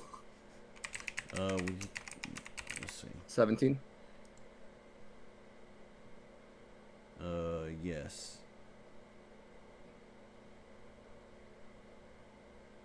And then, how do I know how much I heal for? Let's see. Just click this and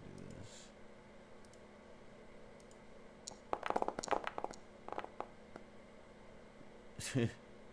Well, Yep. okay. That doesn't help.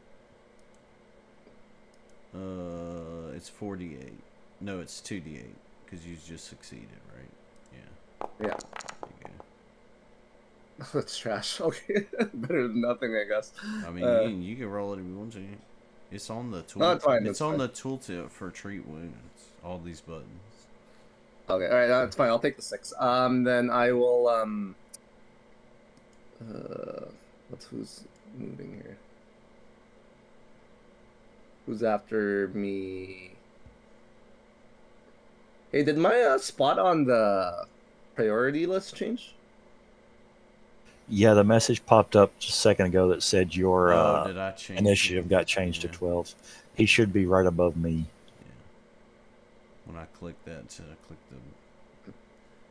Okay, then for my next turn, I'm going to move here. Like, I'm gonna go around, and move here. Set you up for a flank, Chesty.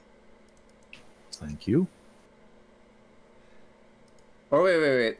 Or wait, sorry, let me take that back. Or should I move here instead? It's up to you. You could stay right where you are, and I could try a tumble behind this guy and see if I can end up right here, and we could still have the flank. I mean, it's whatever you want to do. I mean, I could just walk there, right? I go here, right? Right. So there, let's do this. Okay. This one square will be difficult terrain because you're having to climb over the bar. I don't know if that makes a difference. It just adds 5 feet to the movement. Well, my movement is like 30 feet in mountain stance, so I think that should be okay, right? Yeah. Okay. All right. So you moving right there? Yeah, and I'm done. Drez. All right. I'm going to move over here. And that should put this guy flat-footed, and I'm just going to do a dagger strike. God damn it! Fuck. I'm just gonna keep stabbing at this thing till it kills me. So here's another dagger strike. You want your diplomacy roll back? Wow. Don't care. Oh, All right, no. that's all my actions. Just let it play out how it's gonna play out. I'm tired of this shit. Fucking low rolls on everything. Except diplomacy. So this little guy flies right over here to the last thing that caused him some pain, and He's gonna roll 1. he takes a familiar stance and swings down with his antlers. What'd you say? 1. Roll a 1. Yeah. Close. Oh. All right, so he misses, but that doesn't stop him from trying to bite down. But that also is nimbly dodged by the gunslinger, who now takes aim once more. 1 action to reload. And let's fire.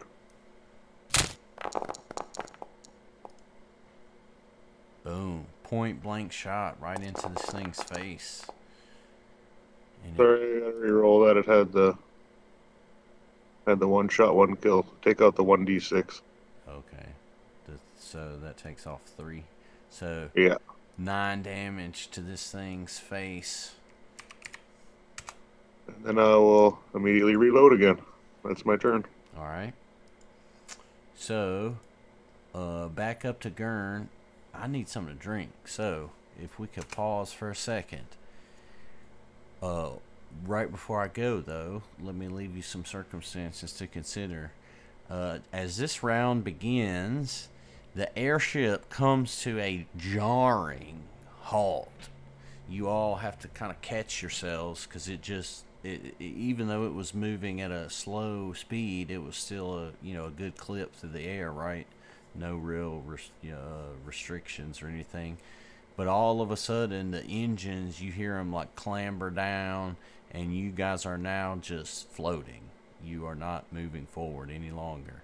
So with that, let's take 2 minutes. I'm gonna go get something to drink. I'll be right back. All right, I'm going for a smoke. Me too. I set my shots, so I'll be a little while anyway.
Yeah.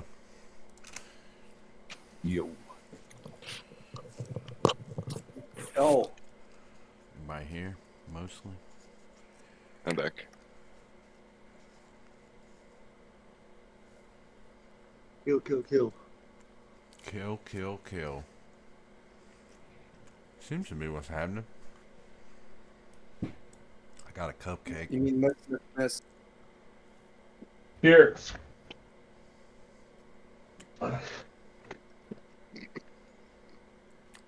So, Gurn with the yearn to kill.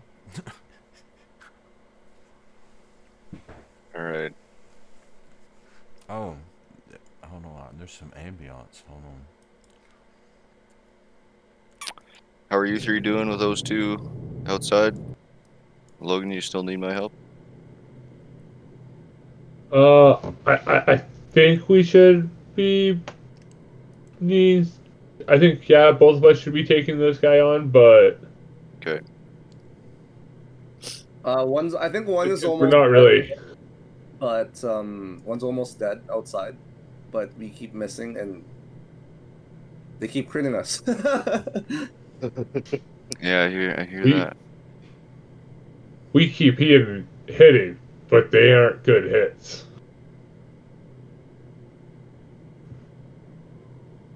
It's taking 23 damage. I don't know what they've got for hit points.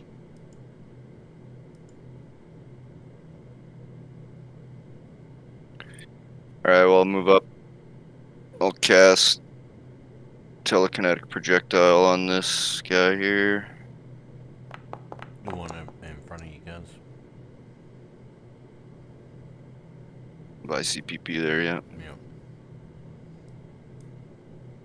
Alright. So, what did you throw at him? Like a mug or something from one of the tables. Nice. So,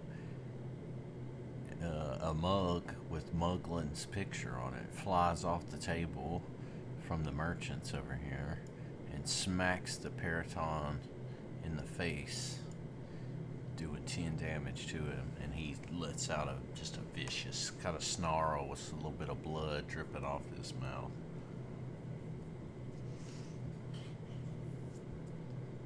I guess I got one more.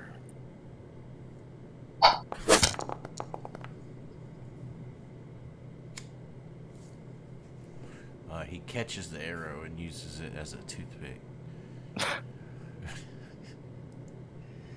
So, this one here is just enraged. He doesn't know what to do. It's kind of stuck between these two.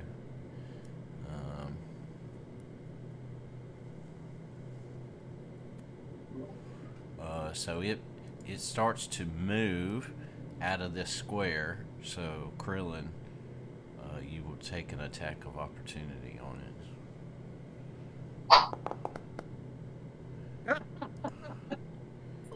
it. You swing so hard your fist comes all the way back around and you hit yourself in the face.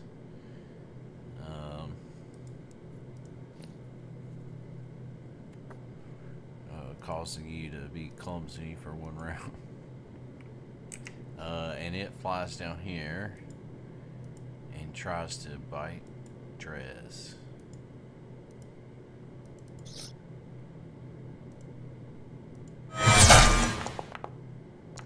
And he... Of course, because everything they do crits and everything we do misses. He latches on with his teeth. It's vicious. Blood spurts in every direction. Holy shit. Drez is mortally wounded. What are you at, Chesty? Oh, I'm dead. Oh, There's no at. It's over. Well, you're not dead. You're dying. Right. Yeah. I mean, it's basically the same thing in terms of my usefulness at this point. We can't hit them. Point? No, I already used my hero point because the first attack I tried to make was a butt fucking failure so badly that I couldn't let it stand. Logan, I think we need you here, man, to heal. No, what's happening over there? Chesty is dying. We need heals. Every single attack we make against these things misses. Every single attack they make against us crits. Alright, so... I've never missed. I don't know about you guys. So, this Paraton, even though he has been damaged, for some reason he seems fixated on Mr. Fly right here, and he takes another swipe with his antlers.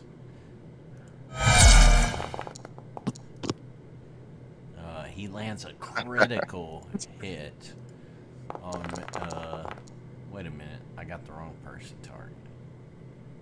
Did he target Drez again? Yes. Why do I have you targeted? Sorry, Drez. I'm not picking on you. So, he does not land a critical hit. He tries a hit.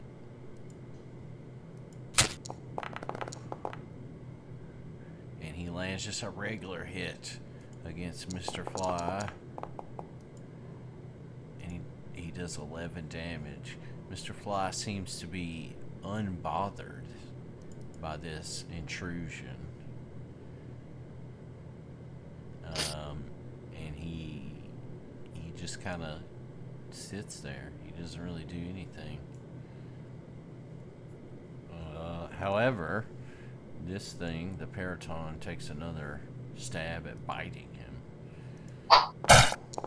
Missing, but just chomping down once more.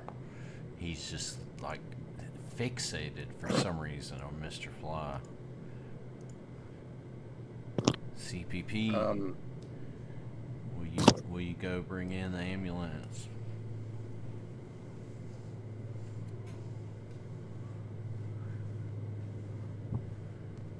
Do what I don't, because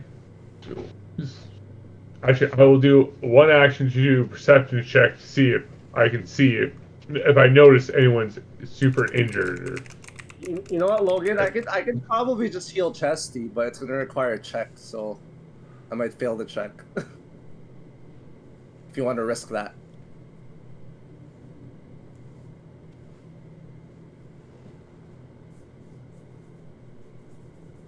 Well, we've got 3 rounds, depending if he takes damage.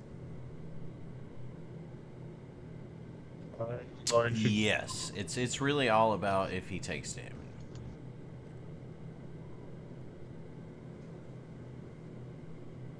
Oh, I can't even get that close. Gotta be right in Gurn's spot. Alright, I want to go right here, and because I noticed at least Gurn was hit. And then use my 2 action heal, which should have an area.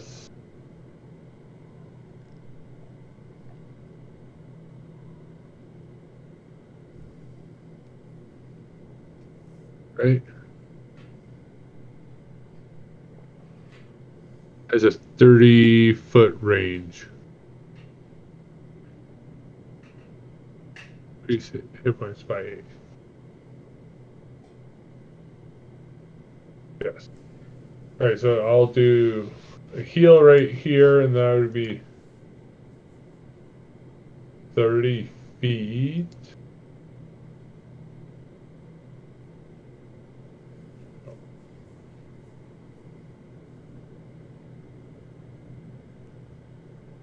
It would be around there. And what are you doing? Oh, fuck. Heal. And that's a 30-foot emanation. Okay. I'm just trying to get it so that I don't hit the other creatures. Let me do this. It should Oh, sorry. Yeah. It should be like... So it's just in a circle? Yeah. Oh. It's everybody. Do not heal if you're going to heal their guys anyway. Yep, I'm not healing then. You can, you I just don't wanna use do the 2 action. Well, it has to be... I don't think it has to be a willing living creature, which I think means like a friendly creature. Yeah, that was my... If you're using a 2 action spell, you can pick a person to heal. 2 action spells. Oh. 3 action is the emanation. 2 action is just 1 creature within 30 feet. Ah, yeah. There you go. Wrong one. He wants verbal, somatic, 2 action, heal. Yeah, he's right, because the first one is touch. Yeah, you're absolutely right. Yeah. Alright, then I do have one question. Is the door open? Yeah. Yeah. Okay. Then I will heal Drez then. What do you say to him to inspire this healing? What do you whisper in his ear? It's not really inspiring. It's more using my tractor beam and I'm like pinpointing him and like more using intimidation. Be like, get up, bitch. Yeah. Oh, okay. That should Get up, bitch. I'm expecting him to be like, I recite, protocol 4278 of the clockwork. I should. Yeah. Chick's like, get up, bitch.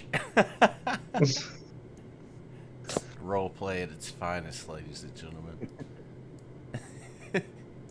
so, You know, What can I say? The next Al Pacino.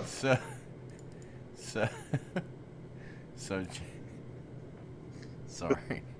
So Drez is no longer dying. He is only laying down on the floor and feeling a little bit fatigued. No. Ready to be crit again. He's just prone at the moment, but he is healed and he has come to. He is conscious. He is back with you. Do you have? You used a 2 action to heal. Did you move? Yeah. Okay. So yeah, I am done. Krillin. What will you do? I'm going to move to this square. I'm going to attempt to heal on Chesty. Okay. Battle medicine. Yeah. Let's see. If you pull up the thing for treat wounds, it should give you Let me find it. a button. Treats. Well, 'cause it's just a medicine check, 15, and if it succeeds, then you get to do it. So you could just roll medicine. I read it again. Oh, fuck. Oh, are you fucking serious right now? I mean, Yeah, put it back down, You can eh? roll it again. No, I'll accept the consequence. I'll accept the Okay. consequence. Yeah, we need to start So, killing these things critical- before they kill everybody Critical else. failure on treat wounds means he takes 1d8 damage. Are you serious? Yeah. Oh my god. Just take out these things and deal with my wounds after this is That over. was my next move. Alright, I'm gonna use another key strike, Mary, so it's gonna be the last of my focus points. Alright. If you could put the buff on me, I'll do force damage.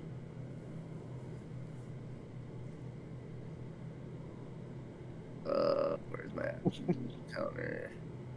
This thing better fucking die. Oh, Please. 20. Please. Yes. There you go. Alright, so you pummel the one right behind him, right?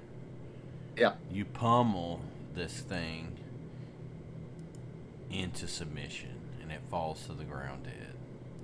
Yes. You lose your clumsy condition, and Drez.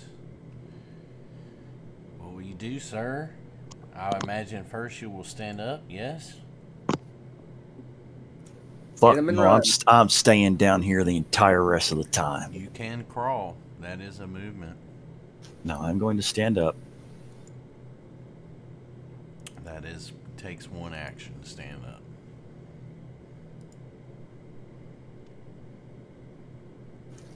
I am going to use. Let's see.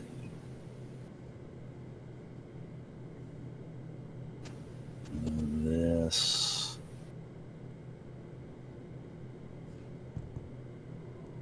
Lesser healing potion.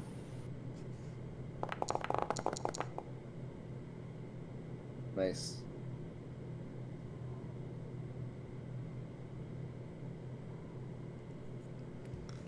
Okay.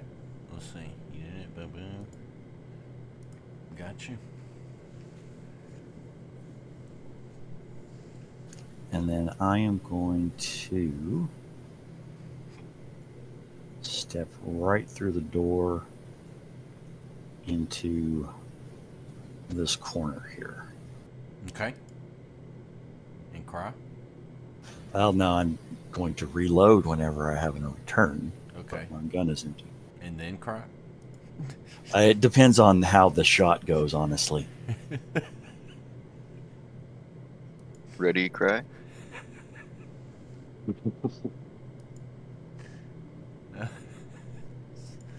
Sorry, That's man. the clumsy one who always rolls 2s and 3s. Okay. I'm laughing with you, bro. Okay. Man, I wonder what level these guys are. So, Probably like 5. so, you guys, as Saren, as you know, he's gearing up here to pop off another round and finish off this one that's closest to you. You guys witness something horrific. This one reaches over to his recently fallen companion. He buries his snout just right into its chest, and after a second, he rips his jaws from its bloody cavity of a open, chest here, and he's just got the heart in its mouth, and it's still just got a few reflexive beats in it. It's just squirting blood. It's dripping down this thing's snout and face and jaws. This fur is just all turning red. And as you're witnessing this, he kind of just turns his head up and with a few chomps just eats it down, and he heals himself for just a little bit from doing this. He regains 7 health, and I need Saren and Krillin. Roll a will save, please.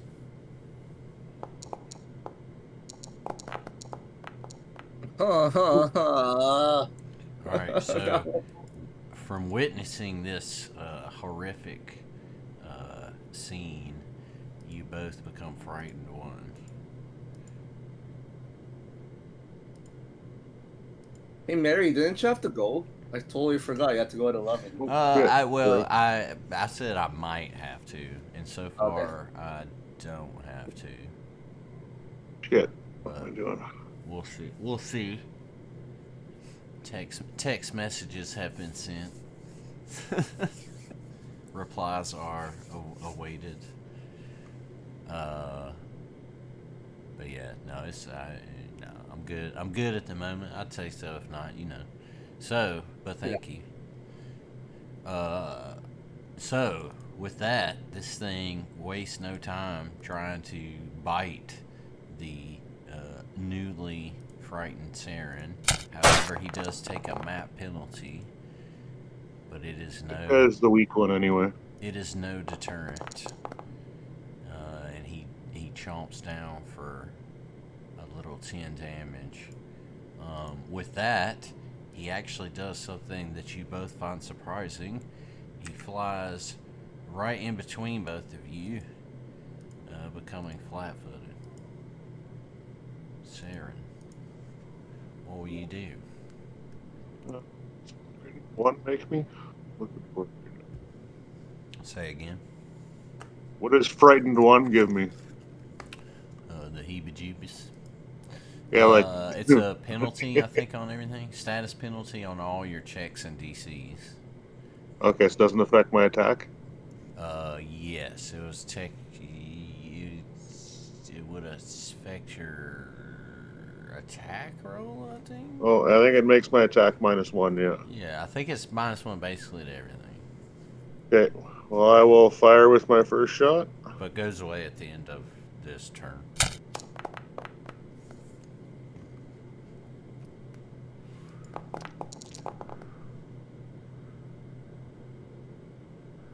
And I will reload. Alright, so you are not deterred.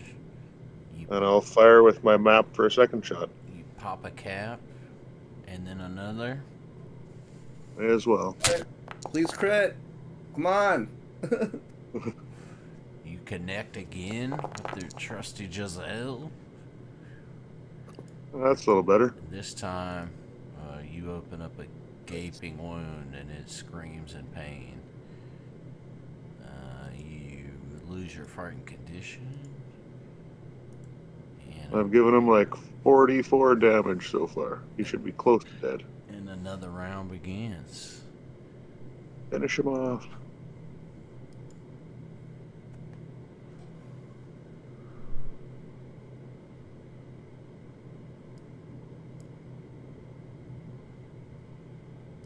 Alright, I'm gonna target that guy with an electric arc.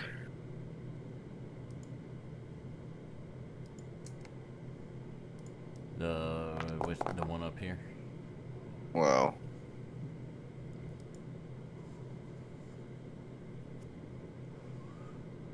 That just hits, right? He can't save Yeah. from that. Yeah.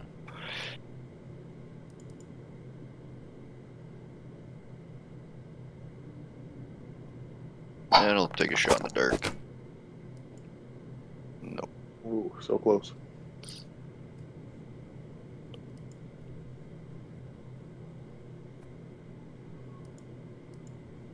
Alright, this one loses his infatuation with Mr. Fly, and just as he's coming towards CPP, the airship lurches, causing it to slam against the side of the airship, but also causing all of you to take a tumble. Krillin falls this way, and this thing falls nearly on top of him. And Saren falls towards the doorway. This thing's body slides clear off of the airship and is gone. Everybody in the cabin, you know, braces themselves, but they also kind of tumble over.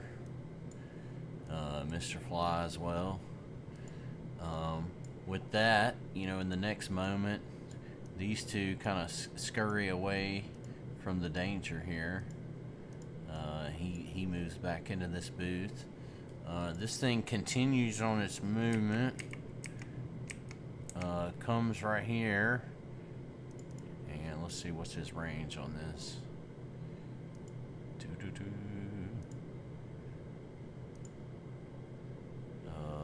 Yeah, he has to step in right here, and he takes a swipe at you, CPP, with his antlers.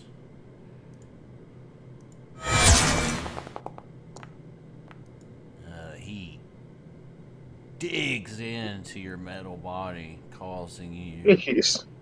pain you've never felt before. Whoa. And he drops you straight to the floor. Oh, God. Wow. Is that 4 crits this round? Oh, whoops, I didn't take out the dead one. So, I think you have to roll to... I believe once you down someone, don't they go to an initiative to right before you? Yes. He should move an initiative to right before you, and it's not Right. his turn anymore. Okay, yeah, you're absolutely right, yeah. So then, yeah, it gives you guys a chance to save him. So there you go. So Krillin, you Kill this thing. will lose your fright condition after this turn. I am going to do a flurry of blows. Oh, and you should actually be, hold on, so OCC note here. So that damage came from a critical hit. So you're actually a dying 2. Oh fuck! Jesus things. Nothing like the healer going down. Alright, so sorry. All right, here we go.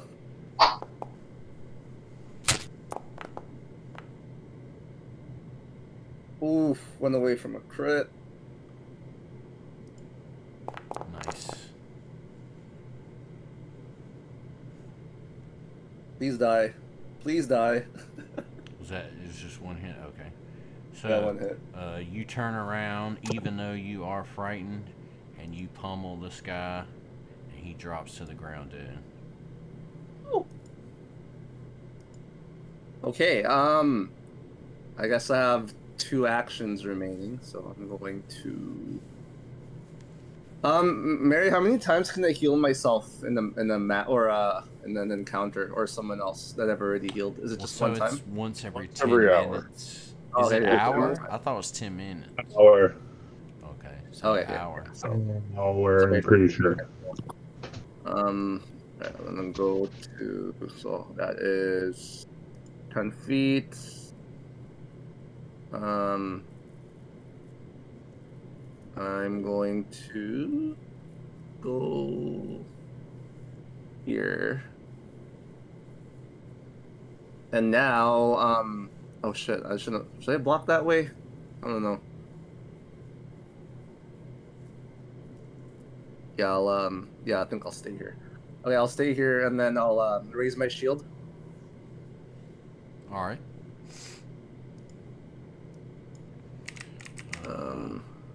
Where's that? Raise shield. Boom. Did it. Alright, thanks. And that's it? Yeah. Drez. All right, I'm going to reload.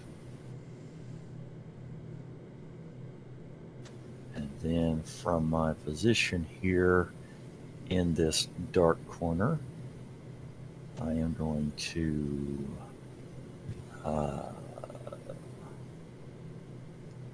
roll stealth.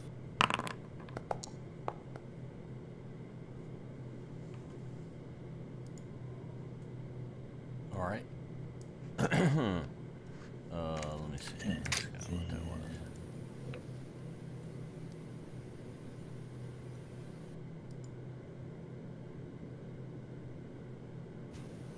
I'm just going to move a little bit since I'm at half speed. I'm going to go over to here. And then...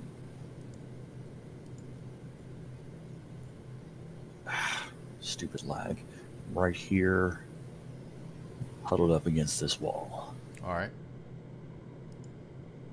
Huddled.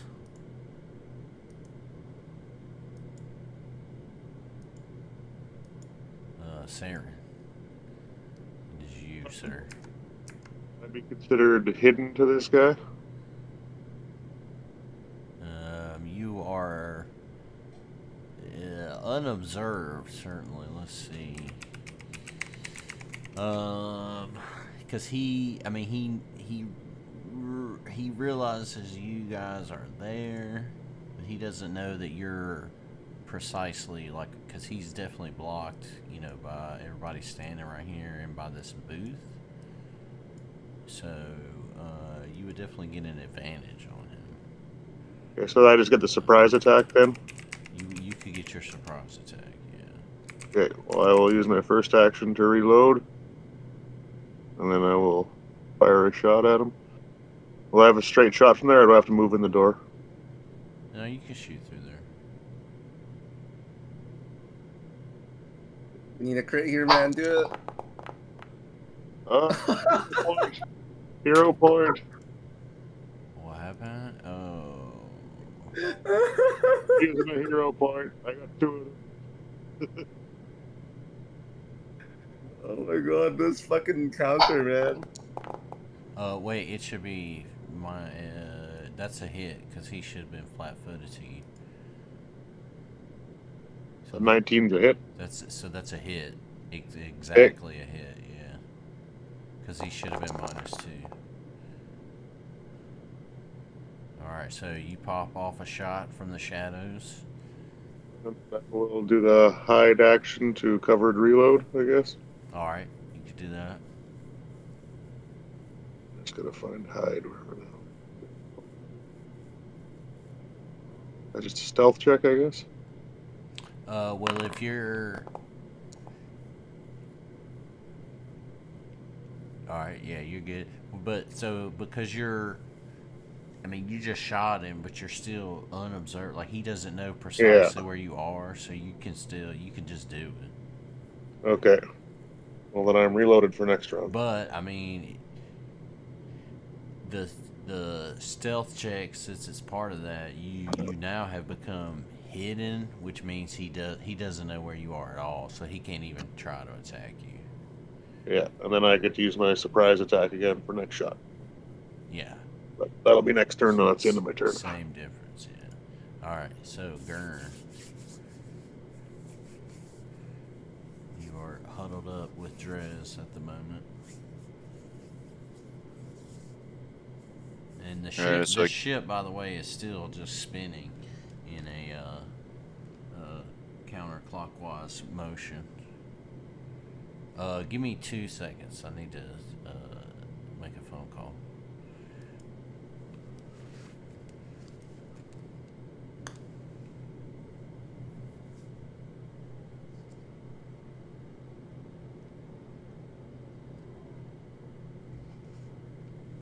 Yo, what's good, man? You alright?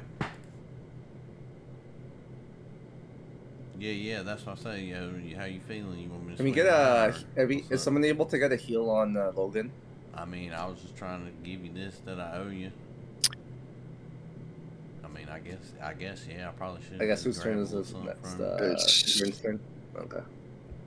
I don't have a healing potion. I can make one. Just wait tomorrow, next day, or what? Although I can. You get it to him all in one on your turn. I mean, dude, I got your money, bro. I can't see him. Where is he? He's right in there. Alright, just let me know how you feeling. I'm sitting here playing this Pathfinder game, and they cool. If I gotta just jump up and leave, I told them I might have to get there and administer. Anyway, so. What's your deck like?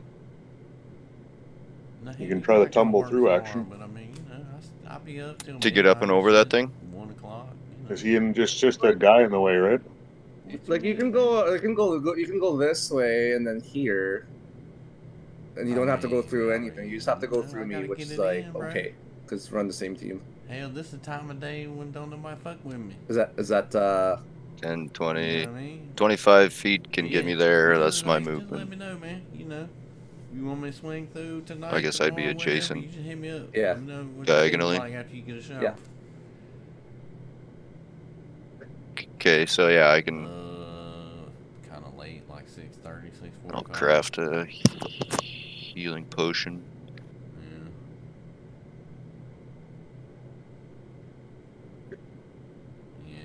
Yeah, no shit. I'm not gonna lie. I think should be permanently dead. Yeah, just let me know, man. Well, that was a one-hit KO. You know. Yeah, you still gotta go past your threshold. Okay. Logan just wants to reroll his character. Actually, I do have a good idea. I do have an idea for Magus, but I don't play that. But all right, my bad. I'm back. That was what I was. Oh fuck! That was what I was waiting for at 11 o'clock. So I'm good for a little. I'm good for a little while yet, though. Probably till midnight, right? You don't want to go till midnight like normal. Sounds good to me. Alright, word. Appreciate it. Yeah. Yeah, I'm probably good till then. So, well, where were we? Gurn, yes. Yeah, so the plan is to. I'm gonna move adjacent to Logan. Alright. CPP rather. Up here through Krillin and over. Now I quick alchemy to an elixir of life, but it's not showing up in my inventory. Elixir of life, you said? Yeah. I can probably look it up. What is it? Upon drinking, no, I meant 1d6. No, I meant what level. That's what I was saying. It's level 1. So, are you gonna hand it to him? Force it down is Like force it down his throat. speaking box, whatever he's got. And I'm sorry, what level did you say? 1. Minor elixir of Is life. that minor? Yeah, I got it here. Clicking the dice, it's not putting it in the chat. I got it right here. Well, that's weird. I'm dropping it in here. Oh no, it's going in consumables. Look at that. Dude, yeah, it gave you one. Oh yeah, there it is. Yeah. Okay, so cool. That's cool. It like highlights the ones that your thing makes. Mm-hmm. This item is temporary. I think that's a new thing after you updated it. Really? Because I was having a hard time keeping track of what was going to be expired at the end of the day. And well, yeah, that's cool. All right, so here's what I'll do for you if you want to try this. Let's see. What's your So you can. So you moved over. You quick alchemy. Is that an action or is that like a free action?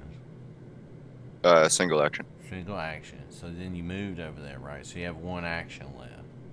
Yeah.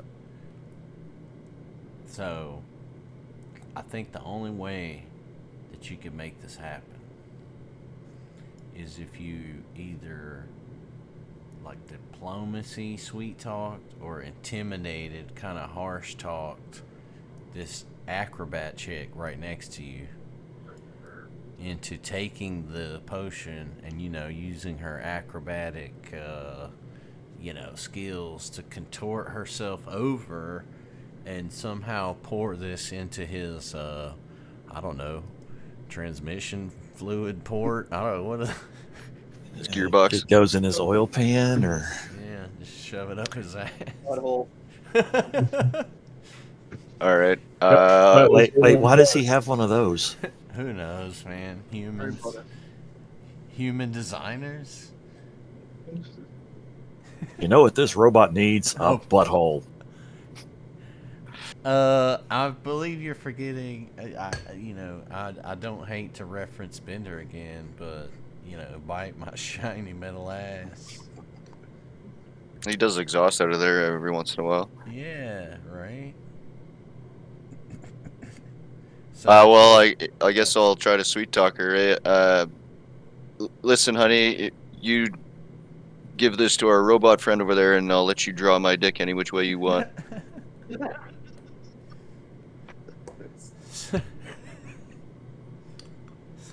That's a diplomacy check, right? I mean, it's a little. That could be both. It's a little intimidating. I'll force you. For that, man. She likes dicks, so it has to be a lower check. Because he brought up the dick topic. Yeah, I mean, I would give you a DC 15 on that. She's friendly to you. Oh my god. Are you fucking serious? Do you have a hero He point? doesn't like goblins. No, I used it just like everybody else. Don't worry about it. I still have one. It falls out the window. So she takes the potion from you, and she tries to get too fancy. You know, she's like contorting and leaning over, and she's trying to stick it up his butthole. And she manages to just basically spill it all over, and a little bit of it trickles in. So he heals 2 HP from that, which is enough to take him up to only dying 1. Because he healed 1 HP. More than 1 HP. So here's the bad part. You need to roll a save. Let's see. A recovery. I'm going to use my hero point, and I should be able to take all my dying off and become conscious. Stabilized. Shouldn't I be? I believe it's stabilized. Yeah. Yes. And I think you're still unconscious until you get at least 1 HP. Yeah. You can use a hero point for that? Yeah. Yep. So you need to just roll a d20. This is your recovery check. It is 10 plus your dying condition. So for you, that's 11 right now. So you got to roll a flat 20. Whoa! Yeah, I'll do a flat 20. So your dying condition is reduced. You are now just unconscious. Nice roll, dude. So I think you have to get at least 1 HP to like get back up. So how did the hero point factor in that? Yeah. Because he had to roll that anyway. I think if you use That's not the hero point. It's just roll. Well, I'll keep the hero point. He already. Yeah, he didn't need it. He was Yeah. just saying he had it. If he failed, I guess he was. no. That's what I was going to use first at the beginning. I wasn't even going to roll. But yeah, I'll shut up. Yeah. Holy shit. Well, we were due for one. As long as the Perryton doesn't just fucking start eating his heart, we should be fine. Doesn't have one. We're good. No, Oh yeah. Are we sure? Because he shouldn't have a butthole either, but we've already established. Okay, so I'm unconscious right now, right? You are unconscious, sir. Yes. That should be the All end right. of your turn. Yep. I was just trying to see though if so. Just as a side note, it appears to be, and I don't really know how. I guess this would work, but never mind. I see it. If you're unconscious, but you have HP, like a loud noise or some shit can wake you up. Oh, but so you have 0 HP, so you need to be healed. Because if you take damage right now, you're gonna be dying again. Yeah. So with that, the Paraton that targets you, no. I'm gonna be merciful.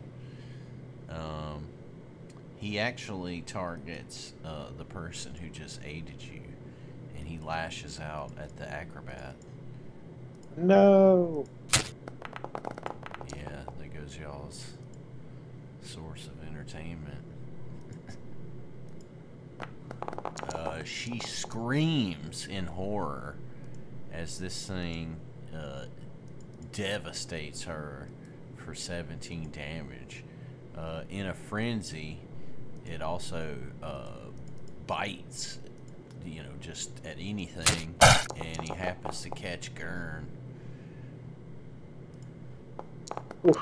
First one that wasn't a crit in a while. And the little hobgoblin takes a vicious bite. I'm not little.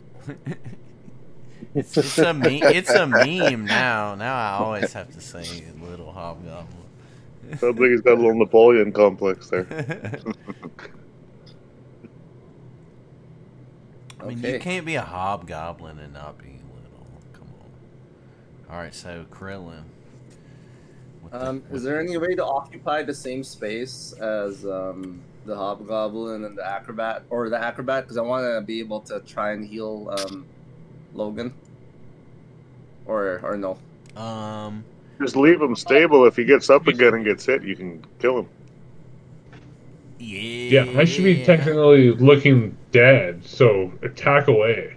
I mean, and it's like it's Gurn and her over there in this booth. So I mean, you could squeeze in between them, but that I'm a small creature. You can occupy the same space. And that might be a little bit of a circumstance penalty for being cramped in the booth. Okay, I'll just go for Just kill it. Grab it. My Trip it. flurry of blows. I mean, I could grab or trip it, or should I just go for the hit? Go for the hit. Go for the hit. We're due for a 20. All right.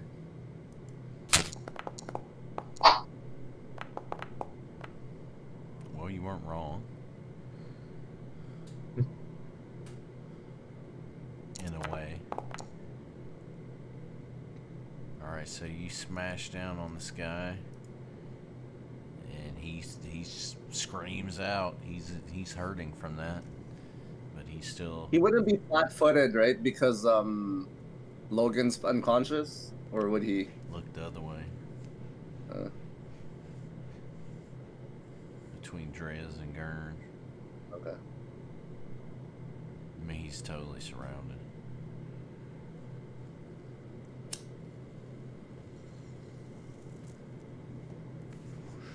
I don't... Who needs heals at the moment? Let's see, can you... Yeah, you see him. See, Drez is right here. Big Gurn is right there. Who needs heals more? I guess I could heal both of you from here. I can do that, yeah. Yeah. Where's my medicine? As long as I don't roll a crit fail. That is a So that is a crit. Yeah, Do you have battle medicine? I do. Oh, nice. And then that was a 2d8 you said, right? That's a 4d8. 4d8.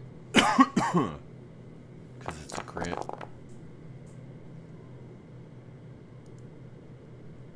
And who is that on? That was on Gurn. Awesome, And thank you. then this next one is for Chesty.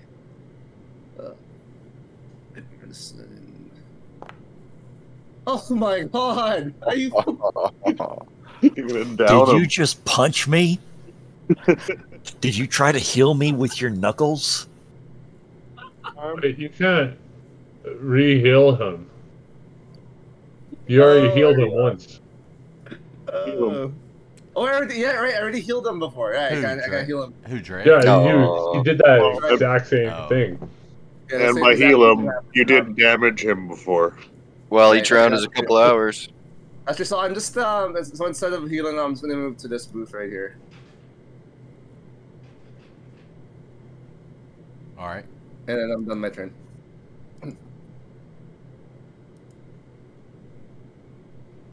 Drez, Killshot, will you live up to your name? All right, stealthed. I move right here. Get him, Chesty. And I am, since I'm in melee range, I'm going to dagger strike. He is flat-footed, right? Yep.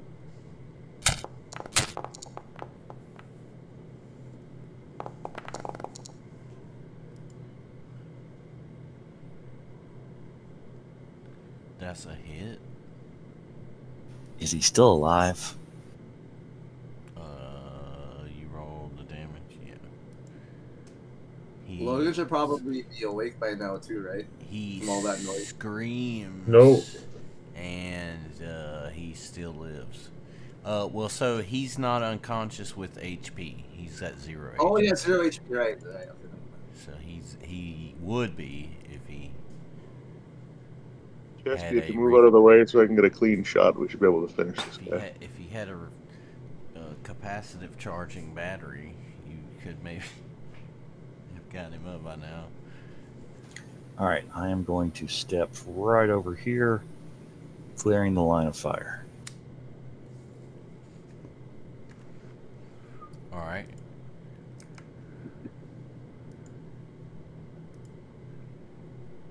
Please. Gun sling. Oh, I'm going to use my second hero point. I have a Oh, second right. hero point. Wow. Use that one. Down to These 0. are broken dice. Wow, bro.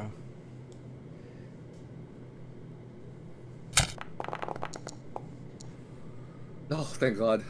I was about to curve that bullet straight into Drez. All right. Alright, so a pistol shot rings out and a body falls to the flight deck. Yes.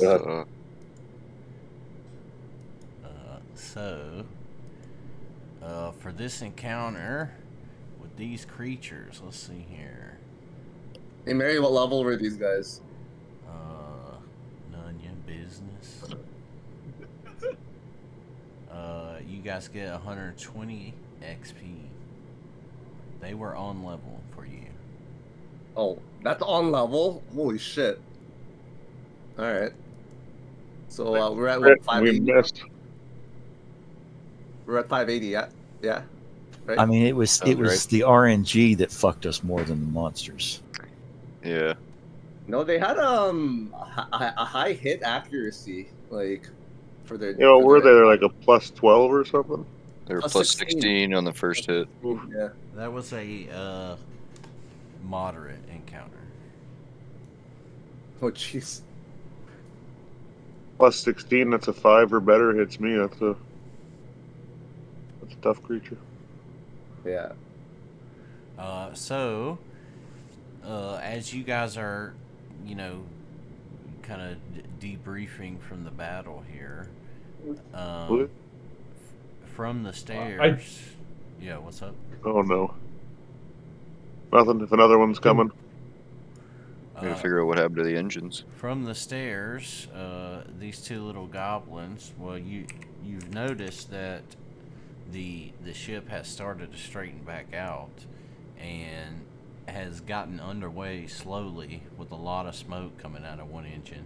And the two goblins that you met previously, Nolby and Gebbin, they pop out from the stairs, I should say, and they tell you that during the encounter they went to man the ballista that they have on the ship to fight off any additional paratons that wanted to show up. But while they were distracted with the ballista, the ship lurched to a halt and then it started spinning. And so they went to investigate the engine. Obviously, that's their whole thing. They run the engines. And they found a chain which could only have come from a storage room that the crew can access, and a whole bunch of tools and spare parts. They're not really sure what to make of it, but they were bringing it to the captain here, and you guys are just happen to be, right here in the vicinity of where you slew the paratons, and they know y'all were the ones primarily fighting them. So they've told you this, and now they move on past you guys and they head up to the I got Krillin too, my bad. They head on up to the captain's quarters here, to the flight deck, and they tell the captain about what they found in the engine. Sabotage? Bum bum bum. So, kind of back, we're still doing our rounds here. Now, since those were combat rounds, I wouldn't really count them as hours per se, but maybe counted them a little longer than like normal combat. A normal combat round is supposed to be like, what, seconds, right? Like less than a few minutes in time wise, but we'll kind of play that they were a little longer than that, like at least half hour or two or an hour. Well, I'll ask them if they need assistance fixing the engines. Well, they tell you that they got it back working. Everything is tip-top shape again, but they're really confused as about how this chain that was an area only accessible by the crew could have found its way into the engine.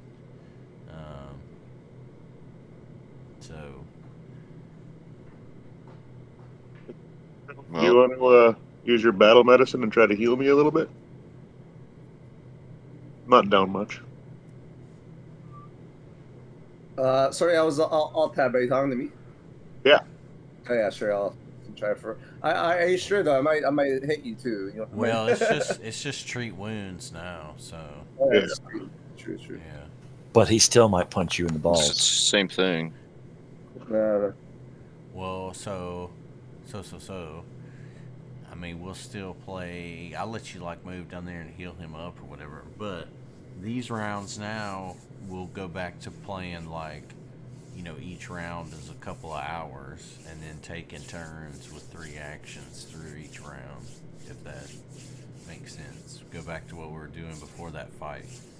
So still in the same like encounter, so we keep track of rounds. Hey. Where's Lucky Lanks? He's the one that ran off when this shit started. Bring us the kid. He is nowhere to be seen at the moment. So I think probably we should gather all the passengers in one spot. Oh, we got a Perot on our hands. Couple of us keep an eye on them while a couple of us search the ship for Lucky whatever and anybody else that might be on board.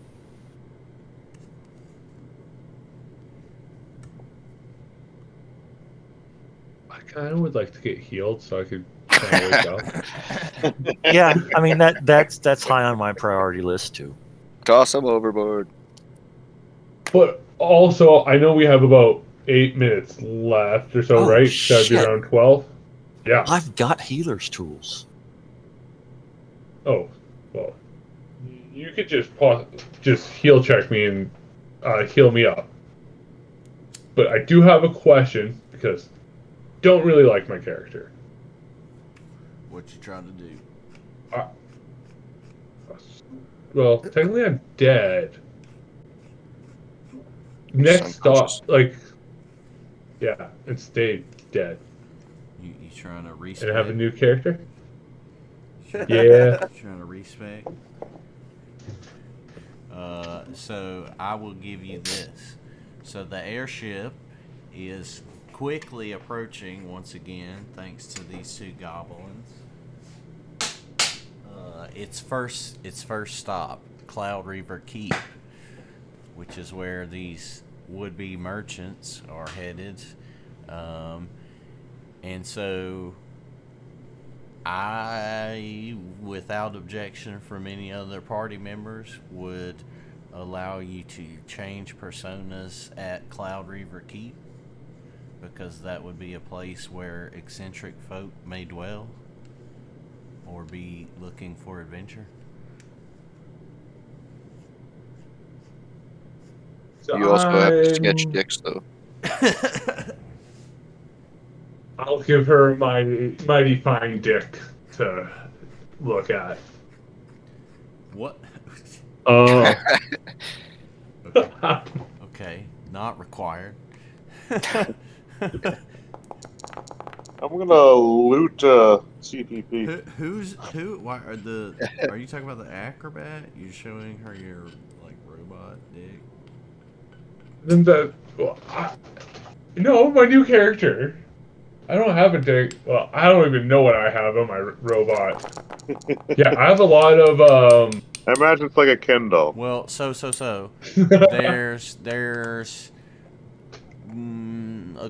a few more. I mean, you got a little bit more time before you get to the keep.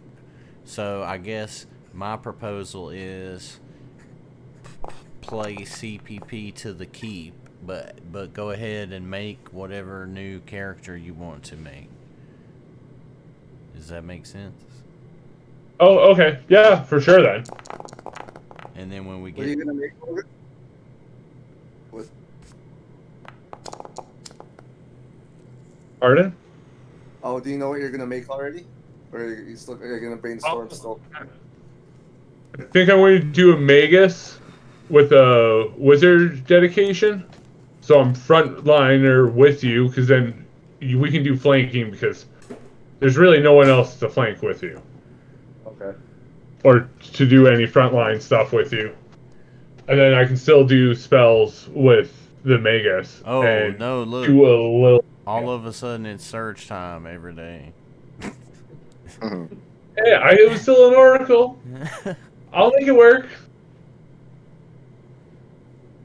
Alright, so I see the time here, and I'm expecting the call. I was expecting at 11 here any second, so you guys want to pause it there? Yeah. And we'll kind of do like we Yes. did before, where we'll just say it's a pause, not really like any time passing. Is that fair? Yep. Yep. Cool. Sounds good.